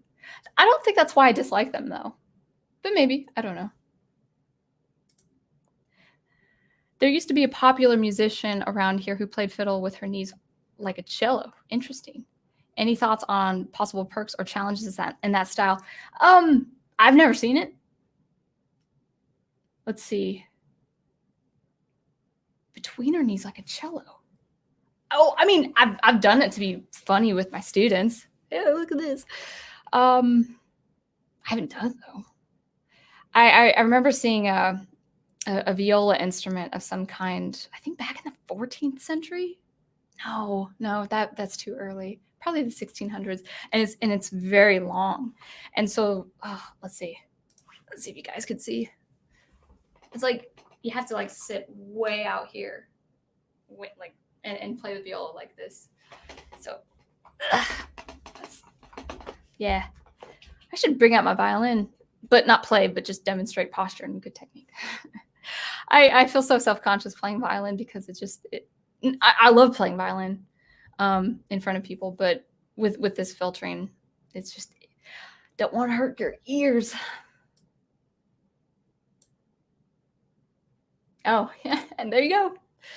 Demonstration of playing would be always welcome. Break out that fiddle violin. I have some Star Wars numbers too, but the audio is terrible. It's objectively terrible.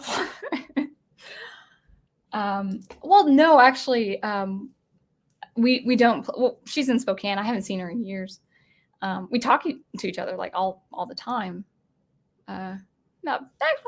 More times than we should more times, but probably averaging once, maybe a little bit more a month. Yeah, we don't live close. I'm the only one here in North Carolina. I might go back, and then she could break out her Celtic harp, and I could break out my fiddle, and we could do video game covers. We would, and the first one would be Forest Maze by, oh man, what's her name? Japanese woman who composed Mario and the Seven Stars RPG. Greatest game. Well, no, not the greatest, because that's more my nostalgia talking, but it's a good game. Objectively awesome game. Awesome story, awesome gameplay. Hey, Aged Boomer. I see some comments on Last Jedi for Professor Geek, so I welcome you. Converge is the best metal band, in my opinion. They have complex arrangements. I'll check them out. As long as they it's not some absurd lyrics that are like darkness and oblivion and stuff like that. I love the thing is I love the dark undertones as far as that kind of gothic nature that comes from the organ, that comes from the string and the orchestra and stuff like that. I like that part of metal and progressive rock. I really do like those dark undertones. But when you get into things like Trent Reznor, it's like, why do you have to be so angry? I can't do angry lyrics or incantations. I'm not about that. You talked about hanging out and singing karaoke. We could do that. I mean, we probably couldn't stream it publicly due to copyright. Yeah, like what we talked about, right? But we could do a private stream. Yeah, karaoke through a private stream. Here's the thing. I'm going to explore this a little bit more. There are two platforms I'm thinking for audio. One is OBS, which is my audio capture that I use for my other YouTube videos. It captures the desktop sounds and my SuperCollider sounds and all of that good stuff. Or I might try Twitch. I have to explore Twitch. It's used as a gaming platform and streaming, but I wonder if it's good for audio because actually, sidebar, Craig, my friend, he's on board with the space opera. So he's going to talk about opera while I talk about John Williams' score and Star Wars. So he doesn't have to know Star Wars. I hope he knows Star Wars. Who knows? Maybe he likes the sequel trilogy. But he'll get on the opera side of it. I'll get on like space opera, science, sci-fi, and the Williams score. He'll probably talk about the Williams score if he knows it. Where was I going with this? Oh, but I think he has a gaming thing on Twitch I can ask him about. And he's a singer. He's a versatile singer. Like he can go really low, and I think his tenor is his range, but he goes so falsetto. Like he can belt notes that I can't belt, and I'm female. Men have a lower register, obviously. And so when I hear when I hear a man belt notes higher than I can belt notes, I'm like, dang, that's impressive. He's a funny guy. He's very charismatic. So I think it'll be a really fun time. We're due to have a teacher happy hour online. One of these Saturdays. I don't know how that's gonna fly. We're contractors. We can't. Yeah, and like there are some Steven Cruzes among those teachers. Love you, Steven, if you're here.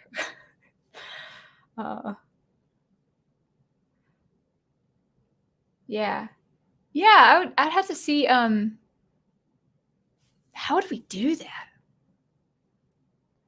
That'd be interesting. Yeah, I think YouTube would ding us for sure if I probably shouldn't even mention the platform. Hey, YouTube.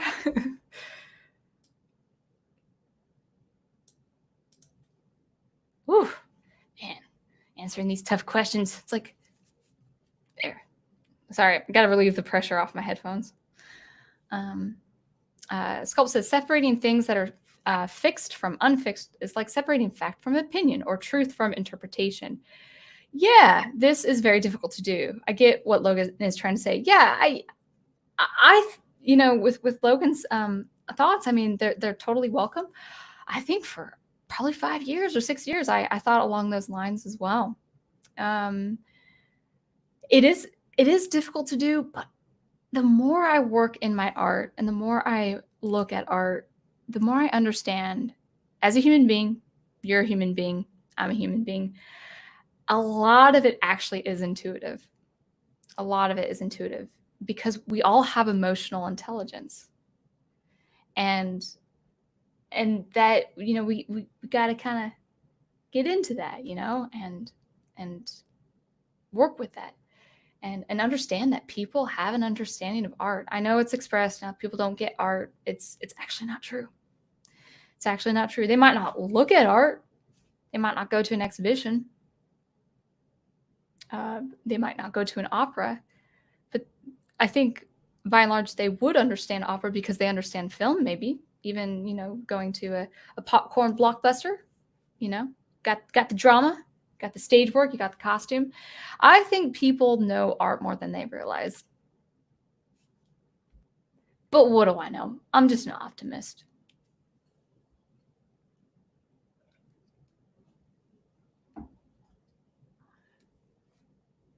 Oh, let's see.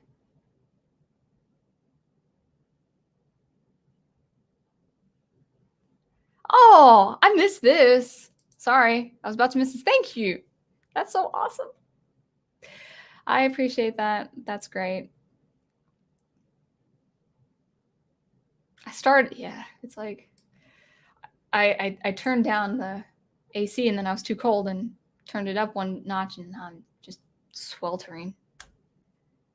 I think it's when I, talked about philosophy and not philosophy, but this kind of stuff. Yes, what you choose to believe is ultimately your choice. You can't get away from being subjective. Yeah. Even when it comes to science, I mean, we have methods and we have hypotheses and all that stuff, but there's the law of nature.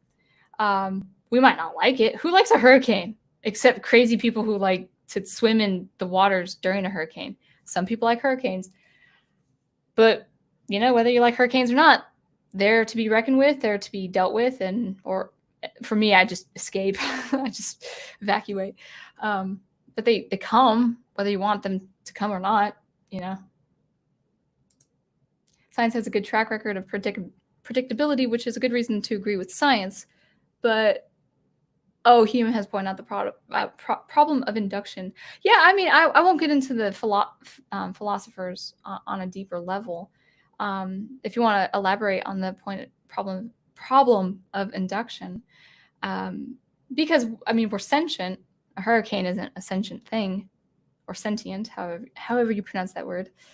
We're sentient though, and we have an emotional intelligence that is, well, this might get into some treacherous territory, but I don't think much of our emotional intelligence, and especially something like conscience, it's not quantifiable. Something like the things that really, cut to the heart and the meat and the unconscious and all that good stuff. All that stuff that makes us human and all that stuff that makes us relate to art, even on a deeper, more personal level.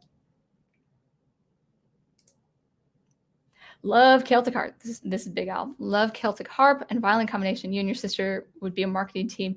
Yeah, I kind of like the harp twins, except with fiddle. We don't look alike though. Those twins look like, and they're that's their business. They probably work really hard to look like. It's actually kind of hard for twins to look identical as they mature and get older. Oh yeah, did I even say that name? I guess I didn't. Okay, so Forest Maze from Mario RPG.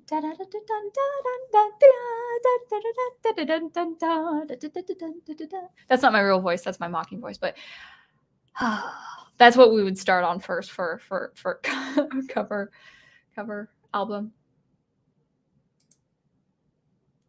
Science is responsible for our technology, so it's difficult to discredit science. Yeah, I agree with that. But it still needs to be approached with trepidation or anticipation. Yeah, absolutely. As a last comment, I will just say that morality, science, and etc. is not objective. They are human constructs.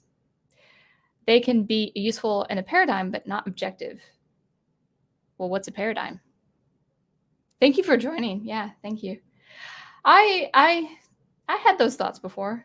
Oh, not morality. I was Christian all my life. But as far as art, yeah, I had those thoughts. Yeah. Very interesting. But what's a construct? Can you elaborate on a construct for me? I mean, construct sounds pretty objective the way you're putting it. Is it subjective? Oh, you have more. Good. This has important implications down the line. It would take a while to explain that more, but I will digress for now. Yeah, that's good. Thank you for reading my comments and looking forward to your future streams. Absolutely. Yeah, more streams on art. Some deep like this, some not so much. It's a casual setting. You're more than welcome. I do like discourse. So yeah, please come back. You are more than welcome. I'm not the kind of person who rants or attacks people just because they disagree with me. I am not about that. And the thing is, I understand where you're coming from because I had the same experience. Oh, but goodbye, Logan. Yeah. Oh, if you are leaving, if you're hanging out, feel free to hang out. It's 11 o'clock, man. It's already 2 hours. Guys, this live stream was supposed to have me save time. But I have so much fun. Ever hear the musical piece Nama Nushif from the Children of Dune? Oh, probably. I'll check it out. I gotta read Dune again. Like people say you love science fiction, but you never read Dune. I haven't read Dune as it wasn't my first book. I still need to read it. I've read like the first half twice. One, I just something happened where I just couldn't do it on the Audible book, and then the second time I was in the middle of moving from state to state, so I've only read half of Dune, but the half I did read was awesome. So actually, after the EU, I'm just going to go ahead and read it, or not EU, Thrawn trilogy, which is part of the EU. I think I'll probably just start reading that, and then maybe start reading the series. Whew, man, these headphones are merciless. Emotional intelligence might be a good subject for a future stream. You have great ideas for future streams. First it was nostalgia, emotional intelligence. Yeah, I mean, as far as like, I'd have to look it up, but well, not look it up like the term, but I mean, I have an understanding of what it is, but kind of on a deeper level, yeah, because I do believe that as human beings, we have a capability of understanding things we might not think we have a capability of, like understanding art. A lot of people, and myself included, years back, I thought you had to have education. This is getting into the other video for next week, but I thought you had to have a certain criteria, acumen, level of education to understand art, and you don't. You really, really don't. Oh, thank you, Sculpt. He mentioned that we observe in science cause and effect, and since we don't have access to an infinite amount of cause and effects relationships, we can't 100% positively conclude it's on its nature. Ooh. Whew, goodness. I have to take the AC down a couple notches. Yeah, that'd be interesting look into. Yeah, there's predictability and unpredictability. That is for sure. But the way that we measure that, numbers, on some level, I think we take objective measures to determine the best outcome of that predictability versus unpredictability. I personally subscribe to Jungian perspective. I'll check it out. I mean, I'm Christian, so yeah, I find his writings to ground me. Cool. Very good. Well, I think that is all of chat. 11:08. Maybe it's just reloading.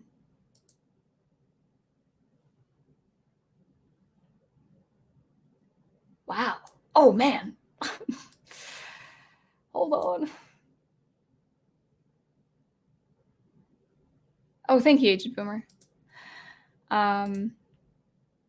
What are you planning for next week's stream? Yeah, I'm planning on how we can all, as human beings, determine what good art is. I have a criteria. These are just ideas. But yeah, that's what I have in mind. And then the following opera is going to be space opera. The following live stream is going to be space opera. So that will be fun. Yeah. Hello, Logan. Still here. The main problem is you're using objective to mean something like existing. Yes, I am. But that word also carries the philosophical baggage of that is absolutely true. Well, are you saying there's nothing that is absolutely true? Because there is. There are things that are absolutely true. You know, I mean, like I hate to use this example because it might come across simple-minded, but murder is bad. To kill with vengeance or with hate in your heart, that's absolutely fundamentally evil. So yeah, there are things that are absolutely true. So a construct exists, but it exists subjectively. So where does it end? Where does it end? Thanks, Agent Boomer. It is. I think it is. Where would the construct end then?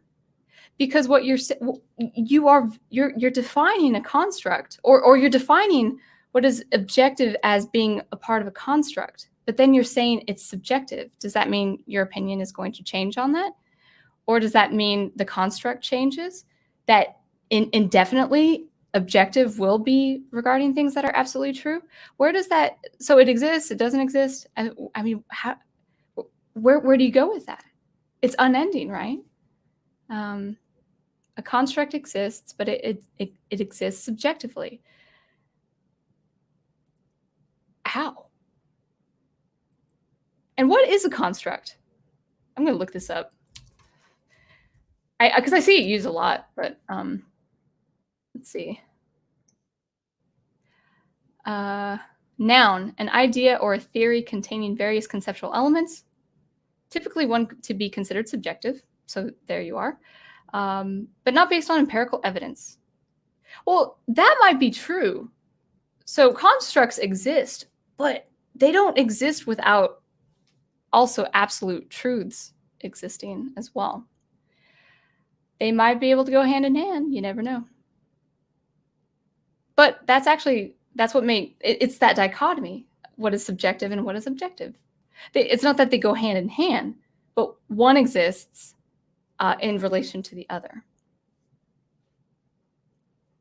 That's right. I probably shouldn't post that. Like, what is she talking about? So anyway, I think chat is pretty light. Let's talk about, I mean, I sort of talked about it before.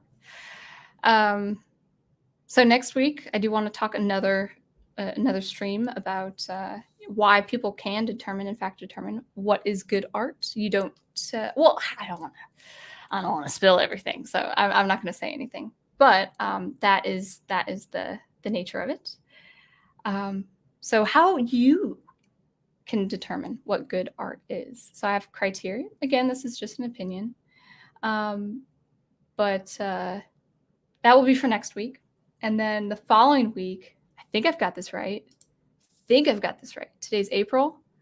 Yeah, the following week is May the 4th, Star Wars Day. So in honor of Star Wars Day, I'm going to talk about space opera and talk about the seminal masterpiece that is the Star Wars, the first 3 episodes, and how it adheres to the 3-act structure, which is a classic structure that we have in opera, and comparing the science fiction genre, space opera, with my friend's commentary, upcoming commentary on opera. And I think we'll bounce off back and forth. I'll try to get through the chat as much as I can. I think we'll have a pretty lively discussion, him and me. And but we'll try to get to the chat. And if you guys have any questions about opera and any questions about, he does musicals too, go ahead and send those his way when he comes on board. So I'm looking forward to that. And yeah, I think I will. Yeah. Oh, let me. Yeah. Skull. A couple things before I adjourn. I'll definitely stop probably toward 11:30, if not before, as chat is getting light. And I should write my science fiction. It always goes over 2 hours. I have such a good time with you guys. Sculpt. Oh, where are you? There. Before I go, wait, I wanted to ask if it's okay if I put your channel under my featured channels tab.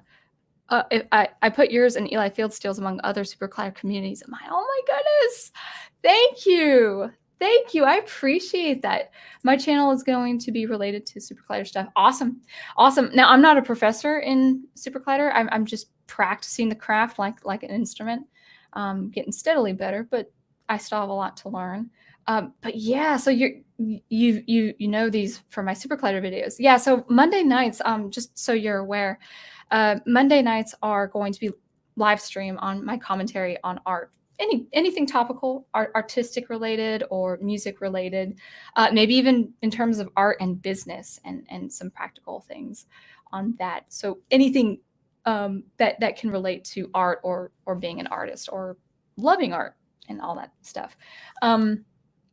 And then I'll still continue with my sound experimentation on Thursdays. So I had my commentary videos on Tuesdays, but it was just getting to be too much with me teaching from home now online. So yeah, cool. Looking forward to it. Thank you, Big Al. Always a pleasure. Always a pleasure to have you on board. And thank you for your compliments. And of course, it's coming. I'm so excited. I hope it's good. I think it's going to be good.